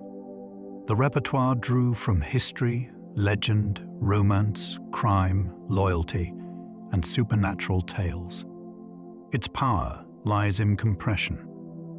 A bare stage can become a battlefield, a palace, a mountain road, or a prison. By turning convention into imagination, Peking opera made Chinese historical memory sing, leap, fight, mourn, and shimmer under lantern light. The Opium Wars forced China into unequal treaties with foreign powers. In the 19th century, conflict over trade, sovereignty, and opium erupted into wars that exposed the King state's military vulnerability. British merchants wanted access to Chinese markets, while opium smuggling created addiction, silver outflow, and official alarm. When Chinese authorities tried to suppress the trade, confrontation escalated. Steam-powered warships, naval guns, and different military systems gave Britain a decisive advantage. The resulting treaties opened ports, fixed indemnities, granted privileges to foreign powers, and weakened Chinese control over parts of its own legal and commercial environment. Later, conflicts deepened the pattern. These events were shocking because they overturned older assumptions about China's position in the world. The empire that had long treated foreign trade as something to manage at its edges now faced industrial powers demanding entry by force. The consequences shaped Chinese politics for generations. Humiliation, reform, resistance, nationalism, and revolution all drew energy from the wounds opened during this era. Hong Kong became British after the First Opium War. The island's transfer was part of the settlement that followed China's defeat by Britain in the early 1840s. At the time, Hong Kong was not yet the dense global city later known to the world.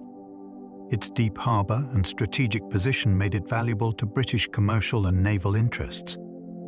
Under colonial rule, it grew into a major port linking China, Southeast Asia, and global trade routes. Warehouses, docks, banks, courts, missionary institutions, newspapers, and migrant communities reshaped the landscape. Chinese residents came for work, refuge, and opportunity, while colonial authorities governed through systems that mixed British law with local realities. Hong Kong's history became distinct from that of the mainland, yet always tied to it by migration, commerce, language, and politics.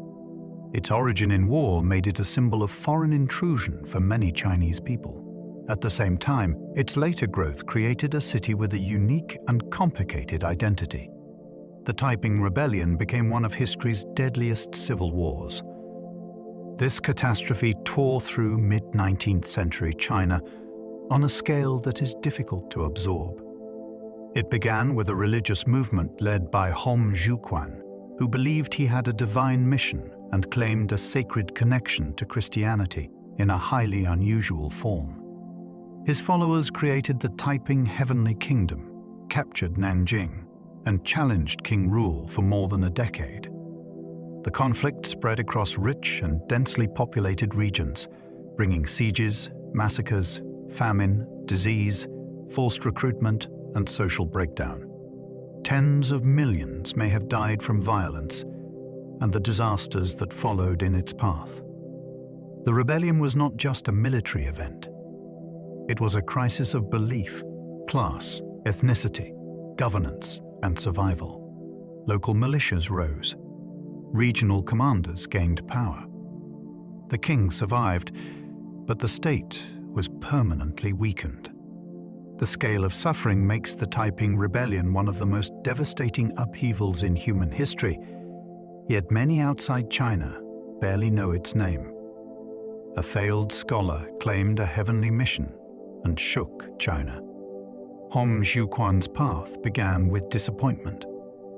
He repeatedly failed the civil service examinations, the very system that promised status through learning.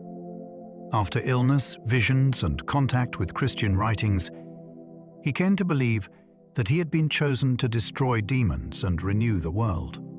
His message found followers among marginalized communities, especially in regions burdened by poverty, social tension, and ethnic friction. What might sound at first like one man's strange private conviction became a revolutionary movement with armies, laws, rituals, and a capital. The Taiping vision attacked the Qing order and rejected many familiar practices. It promoted radical religious and social ideas, although reality inside the movement was often harsh and contradictory. Hon's story is gripping because it shows how personal failure can become historical explosion when it meets a society under strain. One disappointed examination candidate helped unleash a war that changed the fate of an empire. The self-strengthening movement sought Western tools without Western rule. After defeats by foreign powers and internal rebellions, some Qing officials argued that China had to learn selected technologies from the West while preserving its own moral and political foundations. They promoted arsenals, shipyards, translation schools, foreign language training, military modernization, and industrial projects. The slogan, often associated with the movement, suggested Chinese learning as the essence, with Western learning for practical use. That balance was difficult. Buying machines was easier than transforming institutions. New weapons required new training, supply systems, command structures, and funding. Shipyards needed technical knowledge and long-term support. Reformers faced conservative suspicion, bureaucratic rivalry, and regional fragmentation. Still, the movement matters because it was an early attempt to answer a painful question. How could an old civilization survive in a world of industrial empires without losing itself? The answer remained incomplete, but the effort marked a turning point. China's future could no longer be imagined without modern technology. The Summer Palace was rebuilt after devastating foreign attacks. The imperial garden northwest of Beijing became a symbol of beauty, loss, and political contradiction. Earlier palace grounds in the area were ravaged by foreign forces in the 19th century, leaving a wound in Chinese cultural memory. Later, the Summer Palace was rebuilt and expanded around Kunming Lake and Longevity Hill. It offered pavilions, painted corridors, bridges, temples, gardens, and carefully framed views. The place could feel serene, but its history was entangled with crisis. Funds associated with naval modernization were reportedly diverted in connection with its reconstruction, which later critics saw as a sign of court misjudgment during a time of national danger. Empress Dowager Cixi became closely linked with the site. To walk there is to encounter elegance shadowed by vulnerability. The garden shows how imperial culture could create extraordinary beauty even as the state struggled against foreign pressure, fiscal weakness, and demands for reform. It is both refuge and reminder. The Boxer Uprising revealed anger at missionaries and foreign influence. At the end of the 19th century, groups known to foreigners as Boxers emerged in northern China amid drought, poverty, social unrest, and resentment toward foreign intrusion.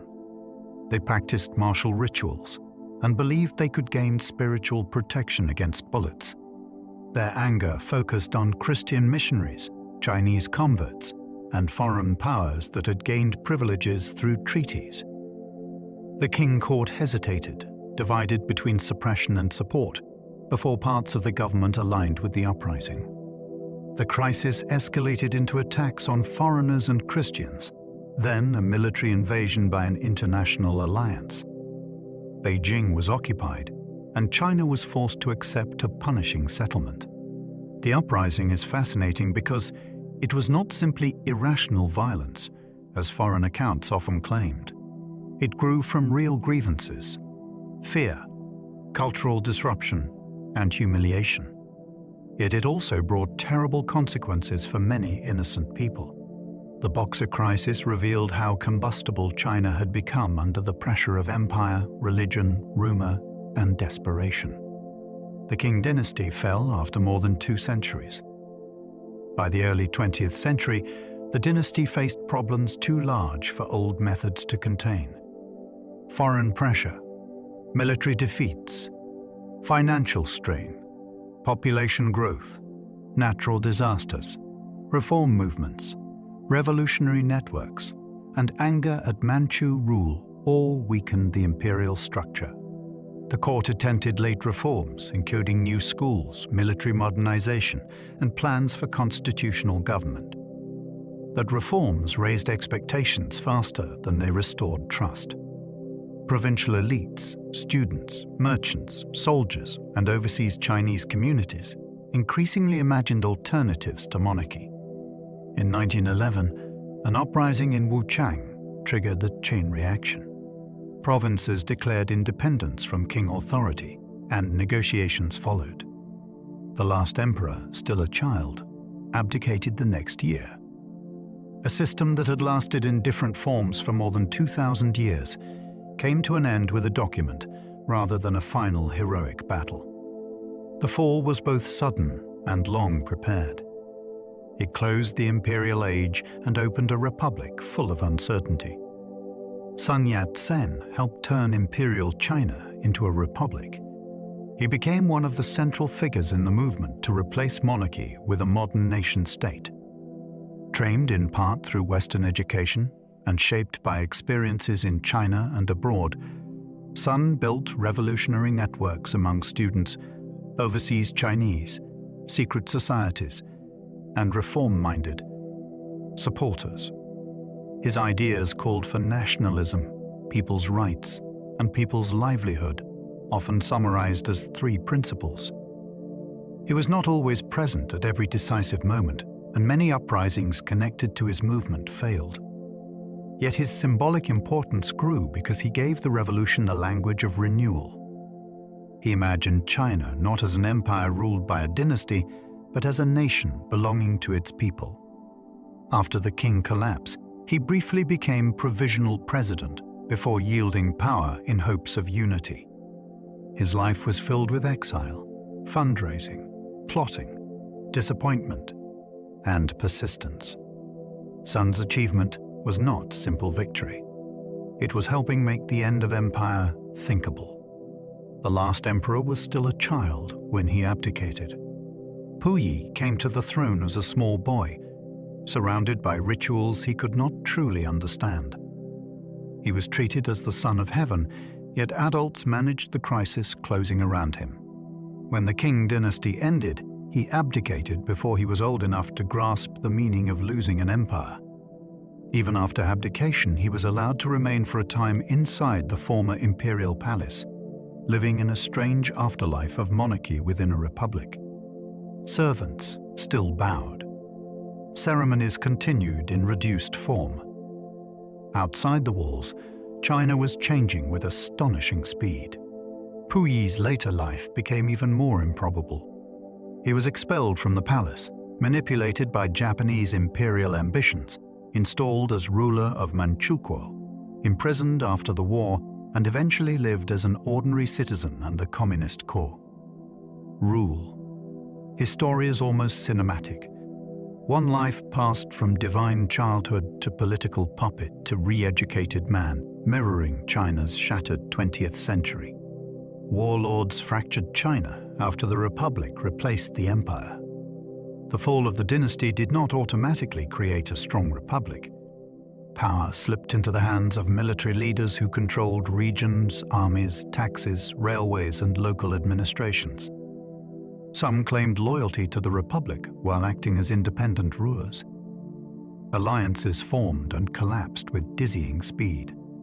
Beijing governments often lacked real authority beyond negotiation and military pressure. Ordinary people paid the price through taxation, conscription, banditry, inflation, and insecurity. Yet the warlord era was not only chaos. It was also a time of experimentation, regional reform, urban growth, student activism, new publishing, and competing visions of China's future. The old imperial center had vanished, but no single national authority had fully replaced it. This made the country politically fragmented, while intellectually restless. The question became urgent. Who had the right to reunify China, and what kind of China should be built? The struggle over that answer shaped the decades that followed. The May 4th movement challenged old traditions with new ideas. In 1919, students in Beijing poured into the streets after learning that foreign powers planned to transfer German rights in Shandong to Japan rather than return them to China. What began as protest against diplomatic betrayal became something larger. Young intellectuals asked why their country had become vulnerable, and many turned their anger toward old habits of thought. They criticized rigid hierarchy, arranged marriage, classical education, and political weakness. Journals, classrooms, speeches, and demonstrations filled with arguments about science, democracy, language, gender, and national survival. Writers promoted vernacular Chinese so literature could reach more people.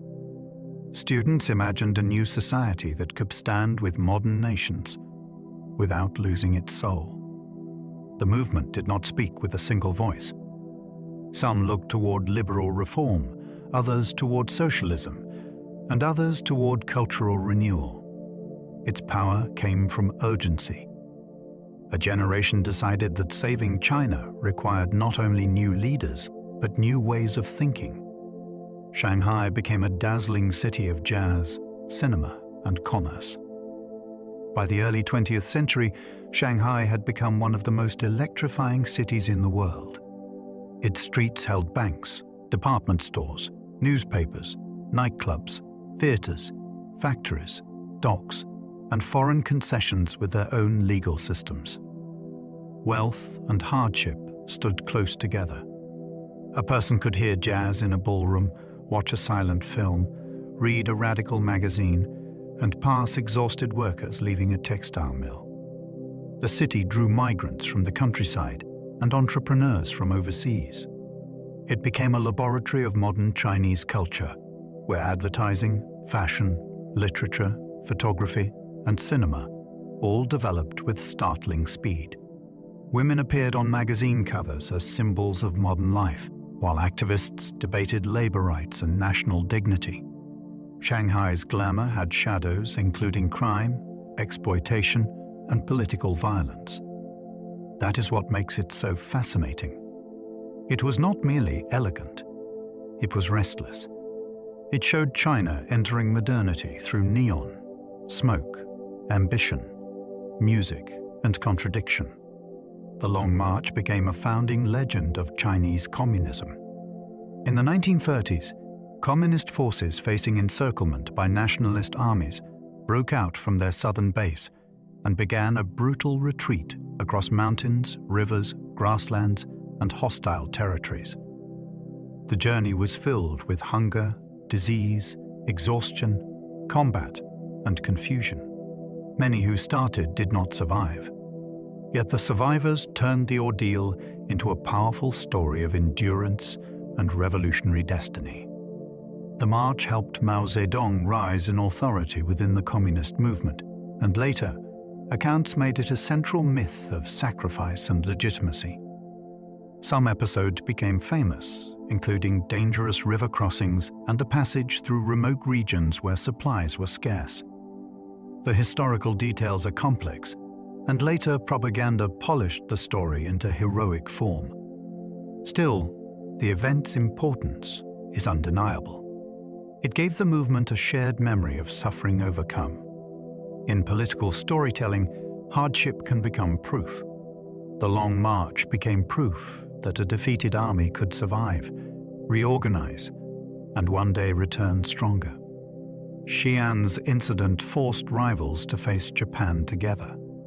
In 1936, Chiang Kai-shek flew to Xi'an to pressure regional commanders into fighting the communists, instead of prioritizing resistance to Japan.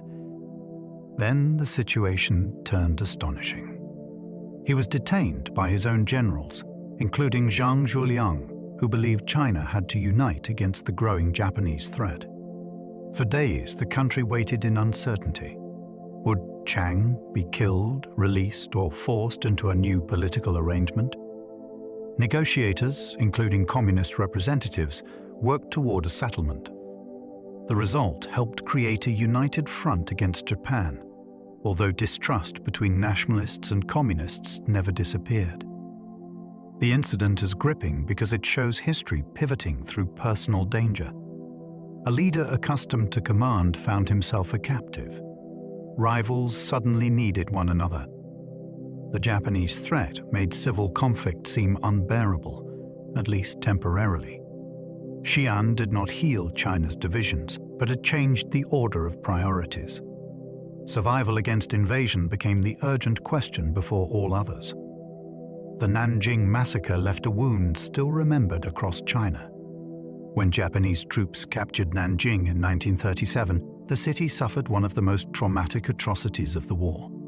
Civilians and disarmed soldiers were killed in large numbers, while many women endured sexual violence. Homes were looted, families were shattered, and terror spread through a city that had once been the nationalist capital.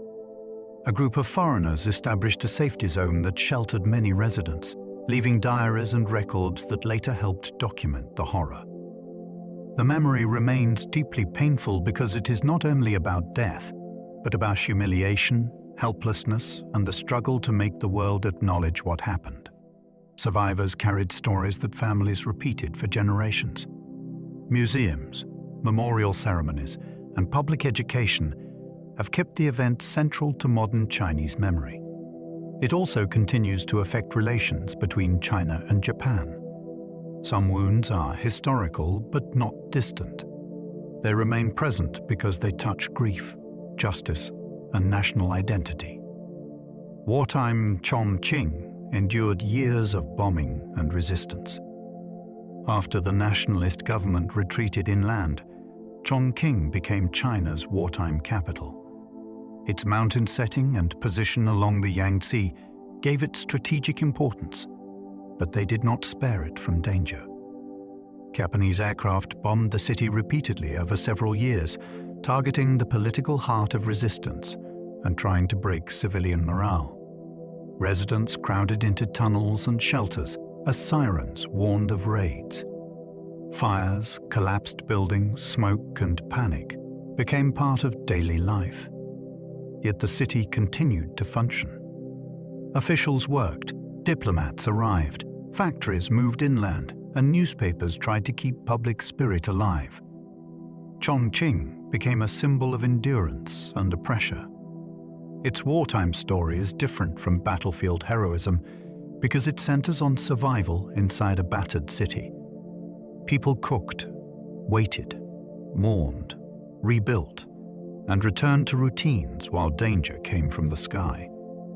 Resistance was not only carried by soldiers at the front, it also lived in civilians who refused to disappear. The People's Republic of China was proclaimed in Beijing. On October 1, 1949, Mao Zedong stood at Tiananmen and announced the founding of a new state. The moment followed years of civil war, Japanese invasion, revolution, inflation, displacement, and political exhaustion. For supporters, it represented liberation, unity, and the end of foreign humiliation. For others, it marked defeat, flight, fear, or the beginning of a very different kind of control. The nationalist government retreated to Taiwan, leaving the mainland under communist rule. The new leadership faced enormous challenges. It had to rebuild a war-damaged country, restore order, transform land ownership, manage cities, control inflation, and define China's place in a divided Cold War world. The ceremony in Beijing was therefore more than a declaration. It was an attempt to close one era and claim the future. The sound of that proclamation carried across a country weary from decades of conflict. A new China had begun, but its meaning was still unfolding.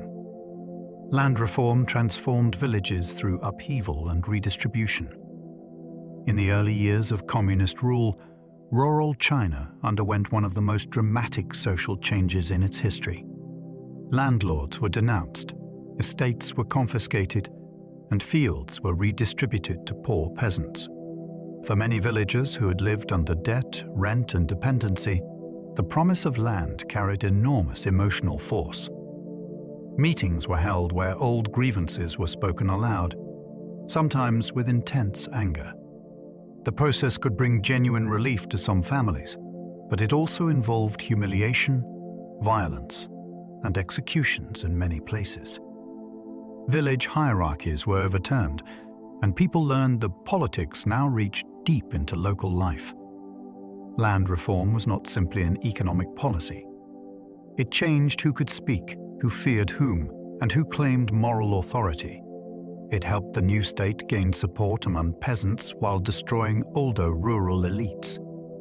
The village became a stage where revolution was made personal. Fields changed hands, and so did power. The Great Leap Forward sought rapid change with disastrous results. In the late 1950s, China attempted to accelerate into communism through mass mobilization, collective farming, and backyard steel production.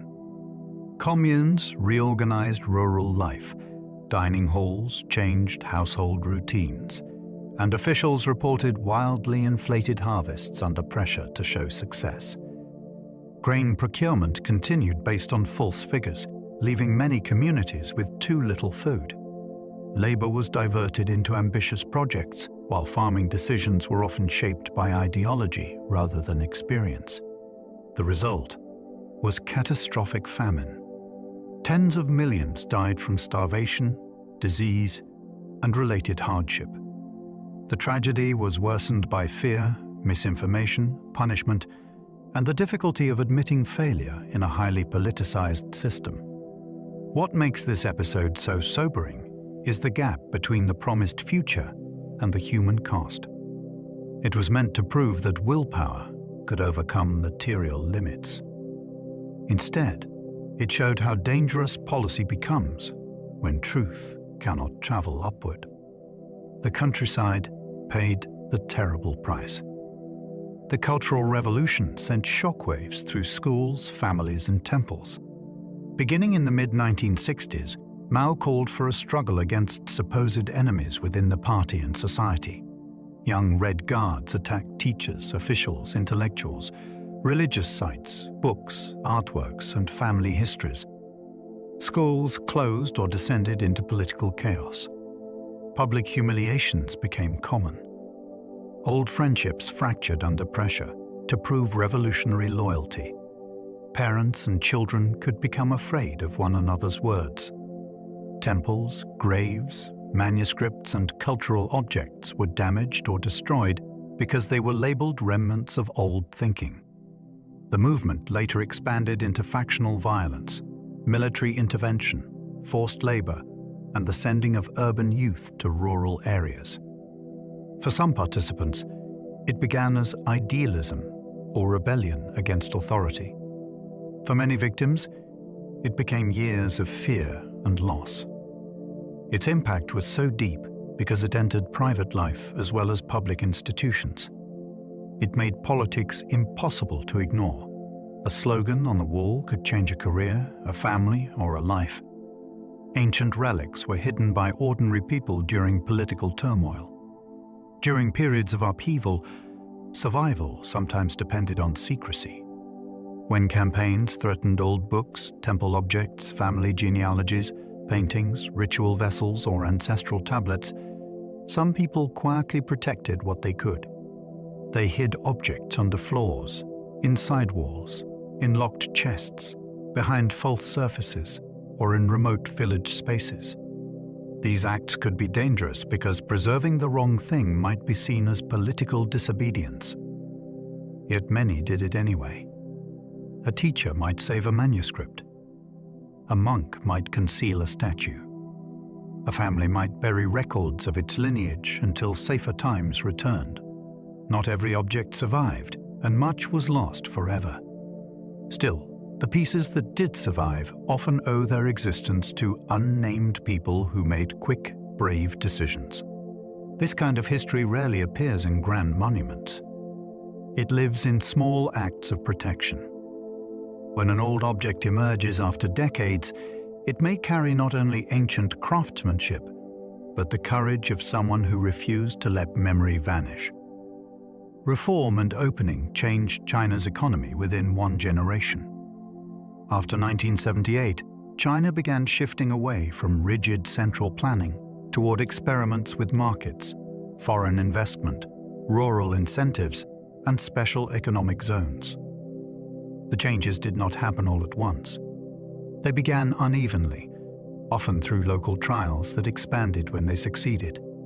Farmers gained more control over production after the commune system was loosened. Township and village enterprises grew. Coastal regions attracted factories and investment. Cities expanded, migration surged, and millions left rural homes to work in new industrial zones. The transformation was staggering. A country once marked by scarcity became a major force in global manufacturing and trade. Families saw lives change through wages, education, consumer goods, housing, and mobility. Yet growth also brought inequality, environmental damage, corruption, and social strain. The power of this period lies in its speed. Within a single lifetime, China moved from ration coupons and collective fields towards skyscrapers, export ports, and a new place at the center of the world economy. Shenzhen grew from fishing communities into a megacity. Just north of Hong Kong, Shenzhen became one of the most dramatic symbols of China's reform era. In the late 20th century, it was chosen as a special economic zone, a place where market experiments and foreign investment could be tested with unusual flexibility. The change was explosive. Factories, roads, offices, apartment towers, ports, and technology firms rose with astonishing speed. Migrants arrived from across China, bringing ambition, labor, skills, and hope. Many came young, willing to work long hours in a city that seemed to be inventing itself every year. Shenzhen became associated with electronics, manufacturing, entrepreneurship, design, and rapid urban growth. Its story can feel almost unreal because it compresses centuries of urban development into decades. Yet beneath the skyline were human stories of risk, separation from home, competition, and reinvention. Shenzhen shows how policy, geography, capital, and migration can turn a border region into a city of global consequence. China's one-child policy reshaped families for decades. Introduced nationwide around the turn of the 1980s, the policy aimed to slow population growth through strict birth limits, especially in urban areas. Its effects reached into the most intimate parts of life. Couples faced rules about when and whether they could have children. Local officials enforced targets through permits, fines, pressure, and sometimes coercive measures. Many only children grew up as the sole focus of parental and grandparental hopes, carrying intense educational and emotional expectations. The policy also contributed to aging pressures and a gender imbalance, especially where son preference led to selective choices. Rural exceptions, ethnic variations, and changing rules made the system complex, but its social impact was unmistakable. It altered family size, sibling relationships, inheritance patterns, and the experience of growing up. Later, China relaxed and then ended the restriction. But demographic habits do not change instantly. A policy designed around numbers reshaped childhood, marriage, aging, and the meaning of family. The Three Gorges Dam displaced towns and remade a river. Built across the Yangtze, This enormous hydroelectric project became one of the largest engineering works in modern history. It promised electricity, improved navigation, and flood control on a river that had shaped Chinese civilization for millennia. Yet the cost was immense. More than 1 million people were relocated as rising waters covered towns, fields, archaeological sites, and familiar landscapes. Families moved from river valleys where ancestors had lived for generations into new settlements with uncertain futures. The dam also changed sediment flow, ecosystems, landslide risks, and the appearance of famous gorges, once celebrated by poets and travelers. Supporters saw it as a triumph of national capacity, a project equal to China's scale and energy needs. Critics pointed to human displacement and environmental consequences. Its story is powerful because it contains no simple feeling. The same wall of concrete can mean light for cities, safety for some communities, loss for others, and a permanent alteration of one of Asia's great rivers. Beijing hosted the Olympics and presented a changing nation. In 2008, the opening ceremony announced China's arrival on a global stage with extraordinary confidence. Drummers, dancers, giant scroll imagery, fireworks, and carefully choreographed scenes connected ancient culture with modern spectacle. For many viewers around the world, it was a dazzling introduction to a country whose economic rise had already changed global politics and trade. For China, the Games carried emotional weight. They marked recognition, pride, and the desire to show organizational power after a century often remembered through invasion, weakness, and humiliation. New stadiums, subway lines, airport facilities, and urban projects transformed Beijing's appearance. Yet the event also drew scrutiny over human rights, censorship, displacement, pollution, and nationalism. That contrast made the Olympics more than sport. It became a symbol of China's complexity in the 21st century. The world watched athletes compete, but it was also watching a state tell a story about itself through architecture, ceremony, discipline, and ambition. China landed a rover on the far side of the moon. In 2019, the Chang'e 4 mission achieved something no country had done before. It placed a lander and rover on the moon's far side, the hemisphere that never faces Earth. This region is difficult to reach because direct radio communication is blocked by the moon itself. China solved that problem by positioning a relay satellite to pass signals between the spacecraft and mission control. The landing site in the South Pole Aitken Basin was scientifically valuable because it lies within one of the largest and oldest impact structures in the solar system. The rover, named Yutu-2, began exploring a landscape humans had only seen from orbit. This achievement connected modern engineering with an ancient Chinese lunar imagination, including the goddess Chang and the jade rabbit of legend.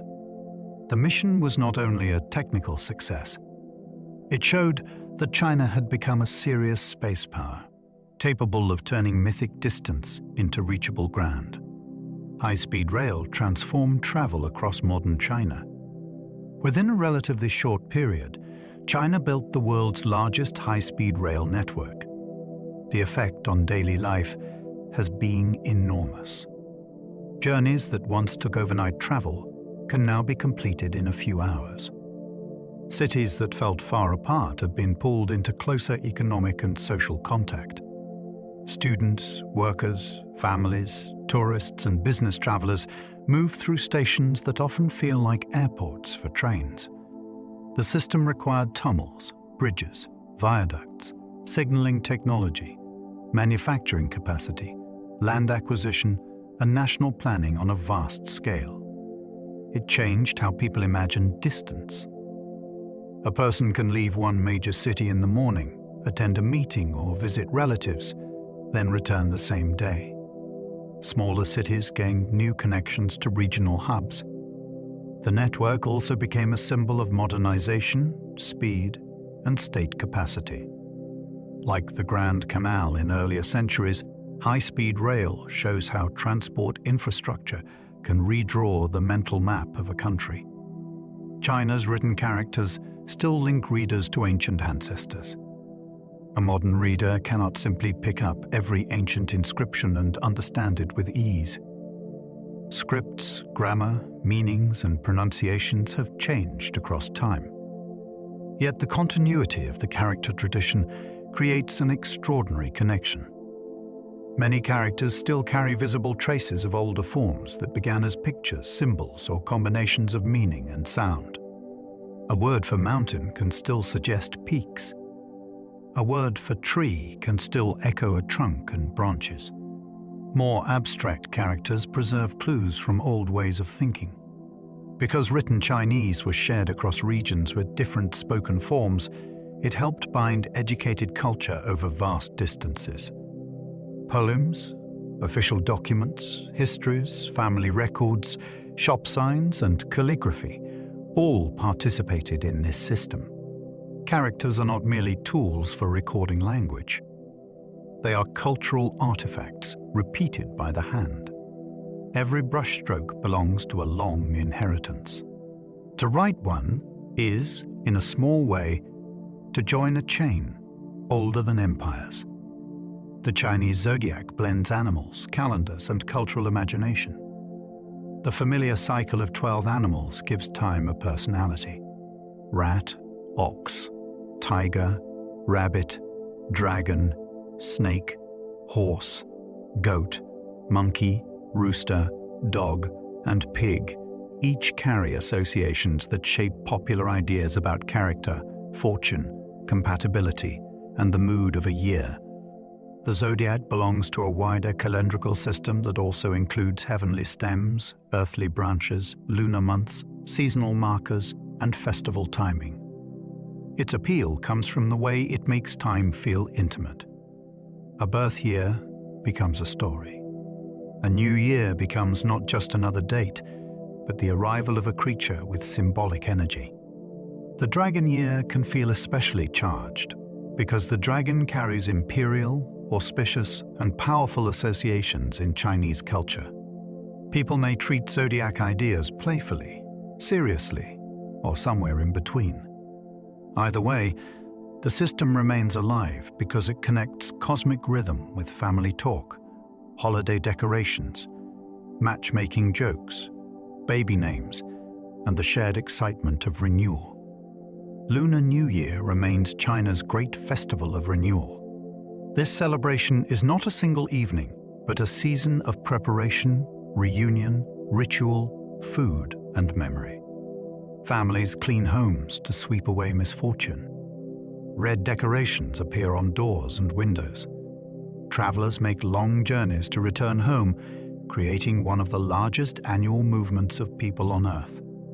On New Year's Eve, meals bring relatives together around dishes rich with symbolism. Dumplings may suggest wealth. Fish can suggest abundance. Elders give children red envelopes filled with money and blessing.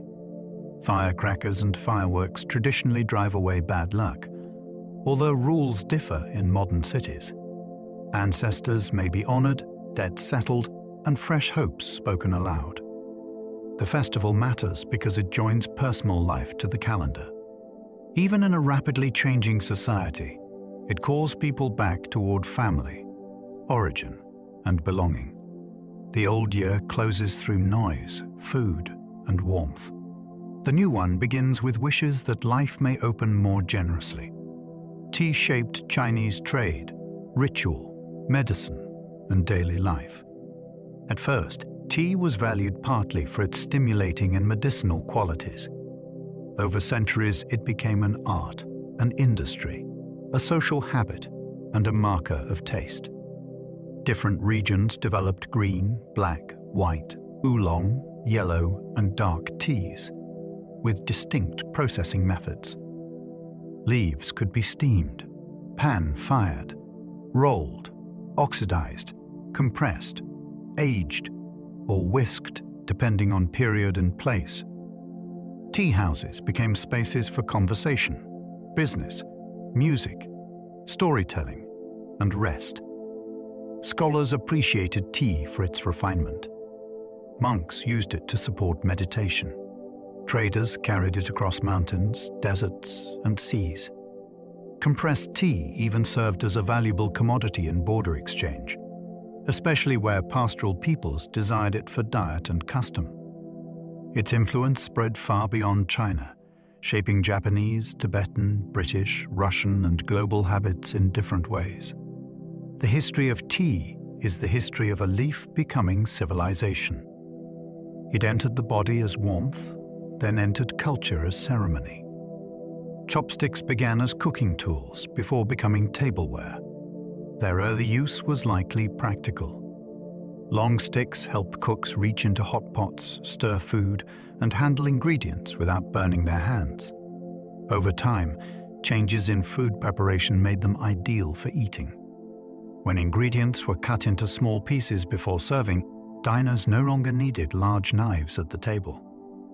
This fit well with culinary habits that valued shared dishes, bite-sized morsels, and efficient cooking with limited fuel. Chopsticks also gained cultural meaning. Confucian ideals sometimes contrasted them with knives, which seemed more violent or associated with slaughter. Their materials varied, from bamboo and wood to lacquer, ivory, silver, and jade, depending on wealth and occasion. Using them requires coordination, but once learned, they become delicate instruments. They can lift a grain, fold a dumpling, turn a fish fragment, or gather noodles. Something so ordinary at the table carries a history of kitchens, etiquette, philosophy, and the quiet intelligence of design. Mahjong carries strategy, luck, and memory through clicking tiles. The game developed in the 19th century and became one of China's most recognizable pastimes. Its tiles, marked with characters, bamboo, circles, winds, dragons, and flowers, create a world of pattern and possibility. Players draw, discard, watch, calculate, bluff, and remember what has already passed across the table. Chance matters because no one controls the wall of tiles. Skill matters because each decision reveals judgment, risk, and restraint. Mahjong spread through families, tea houses, clubs, migrant communities, and overseas Chinatowns. It became entertainment, social glue, and sometimes a source of gambling tension. The sound is part of its identity. Tiles shuffle, stack, click, and fall in rhythms that many people associate with home, elders, holidays, or long afternoons. The game is fascinating because it turns memory into play. A player is not only building a hand, they are reading other minds through tiny choices. Around the table, luck speaks first, but attention answers. Chinese gardens create miniature worlds of stone, water, and balance. A classical garden is not simply a pretty place. It is a carefully composed landscape meant to unfold through movement. Rocks become mountains, ponds become lakes. Winding paths slow the visitor down. Windows frame scenes like paintings. Pavilions offer places to pause, write, drink tea, or listen to rain. The finest gardens often hide and reveal themselves gradually, so a small space can feel much larger than it is. Scholars especially valued gardens as retreats from official pressure, where nature could be shaped without being reduced to straight lines. Strange stones, old trees, bamboo, lotus, bridges, and borrowed views all created layered meaning. A garden could suggest moral refinement, artistic taste, philosophical withdrawal, or friendship. Its design worked through contrast. Solid stone met moving water. Enclosure met openness. Human craft met natural form. To walk through such a place is to enter a world built for attention, where every turn teaches the eye to linger. Calligraphy became both handwriting and a measure of inner character. In Chinese culture, writing beautifully was never only about legibility. The movement of the brush was believed to reveal something of the person behind it. Strength, balance, restraint, freedom, discipline, and spirit could all be sensed in a line of ink. Because calligraphy used the same characters as ordinary writing, it joined communication with art in a uniquely direct way. Scholars practiced famous models, studied ancient masters, and cultivated brush control over years. A single stroke required pressure, speed, angle, moisture, and intention. Too stiff, and it felt lifeless. Too loose, and it lost structure. Officials were judged partly through their written hand, because script suggested education and self-cultivation. Calligraphy also made the past physically present. Copying an old master meant feeling the rhythm of another mind through one's own wrist. Ink dried quickly, leaving decisions visible forever. In that sense, calligraphy is thought made traceable. It turns character into motion, then motion into memory. Traditional Chinese medicine preserved ideas about balance and the body. For thousands of years, Chinese healers developed ways of understanding illness through patterns rather than isolated symptoms alone. They considered pulse, complexion, temperature, pain, appetite, sleep, season, emotion, and environment. Concepts such as Qi, Yin and Yang, meridians, and the 5 phases gave practitioners a framework for interpreting imbalance. Treatments could include herbs, acupuncture, loxibustion, massage, diet, exercise, and breathing practices. Some remedies have been investigated scientifically with mixed results, while others remain rooted in traditional theory. What makes the system historically important is its continuity and breadth. It preserved medical observation across generations and shaped how millions of people understood the relationship between body and world. A patient was not only a malfunctioning mechanism. They were seen as part of changing climates, foods, moods, and rhythms. Whether approached as cultural history, living practice, or medical tradition, it shows a civilization trying to read the body as a landscape of balance, movement, and connection. Chinese history is recorded through dynasties, but lived through families. Textbooks often move from one ruling house to another, as though history were a procession of emperors, capitals, and battles. For most people, life was more immediate. A family worried about harvests, marriages, exams, taxes, illness, floods, ancestors, and children. Grandparents told stories. Parents saved money for education or dowries. Sons and daughters left home for work, service, trade, or marriage. Genealogies preserved names across generations, linking households to villages and lineages. An imperial decree might matter greatly, but it entered life through grain demands, military service, legal disputes, or opportunities for advancement. This is the deeper pulse beneath dynastic change. When a dynasty fell, families still had to cook, mourn, plant, borrow, teach, and survive. Their choices carried culture forward in ways no throne could fully command. China's vast past becomes easier to feel when we remember that behind every official era were kitchens, courtyards, graves, lullabies, quarrels, and hopes. Modern China still carries echoes of emperors, scholars, and farmers. The country today is filled with skyscrapers, satellites, high-speed trains, megacities, digital payments, and global ambitions. Yet older patterns have not simply vanished. Respect for education still carries echoes of examination culture. Family duty still reflects long traditions of kinship and ancestor memory. Political language can still draw on ideas of unity, order, humiliation, renewal, and historical destiny. Rural experience continues to shape national memory, even as hundreds of millions have moved into cities. Festivals, characters, foods, proverbs, martial stories, landscape ideals, and classical references remain woven into modern life. China's present is not a museum of the past, but neither is it a clean break from it.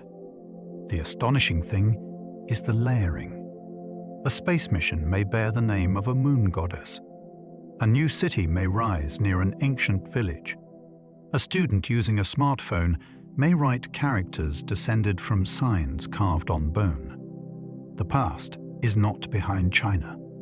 It travels with it. And so, our journey through the history of China begins to settle. We have traveled from the first carved questions on ancient bones to bronze vessels glowing in ritual halls. We have followed emperors through walled capitals, crossed deserts with silk and scripture, and watched scholars turn ink into power. We have stood beside clay soldiers in the dark earth, drifted along the Grand Canal, and seen dynasties rise, flourish, fracture, and fade. We have followed treasure ships across the ocean, listened for poetry beneath moonlit mountains, and walked through palace gates where the world outside seemed to disappear. We have seen invention change the shape of civilization. Paper, printing, porcelain, gunpowder, the compass, each one carrying China's influence far beyond its borders. And we have moved into more recent times too. Through revolution, war, hardship, reform, and transformation. From old imperial courtyards to modern railways, from village fields to lunar missions, China's story remains vast, layered, and alive. Now, let those centuries begin to soften in your mind. Let the names and places drift apart like lanterns on a slow river. You do not need to remember every dynasty, every emperor, or every turning point. Just keep the feeling of it. A civilization moving through time. A brushstroke crossing paper. A bell sounding in a distant courtyard. A road disappearing toward the mountains. If you enjoyed this journey, you're warmly invited to like, subscribe, or leave a thought below. It helps others find their way here too. And if you are still awake, another gentle history video will be waiting on the screen, ready whenever you are. But for now, let your shoulders loosen. Let your breathing slow. Let the long story of the day fade into the background. Sleep well, and good night.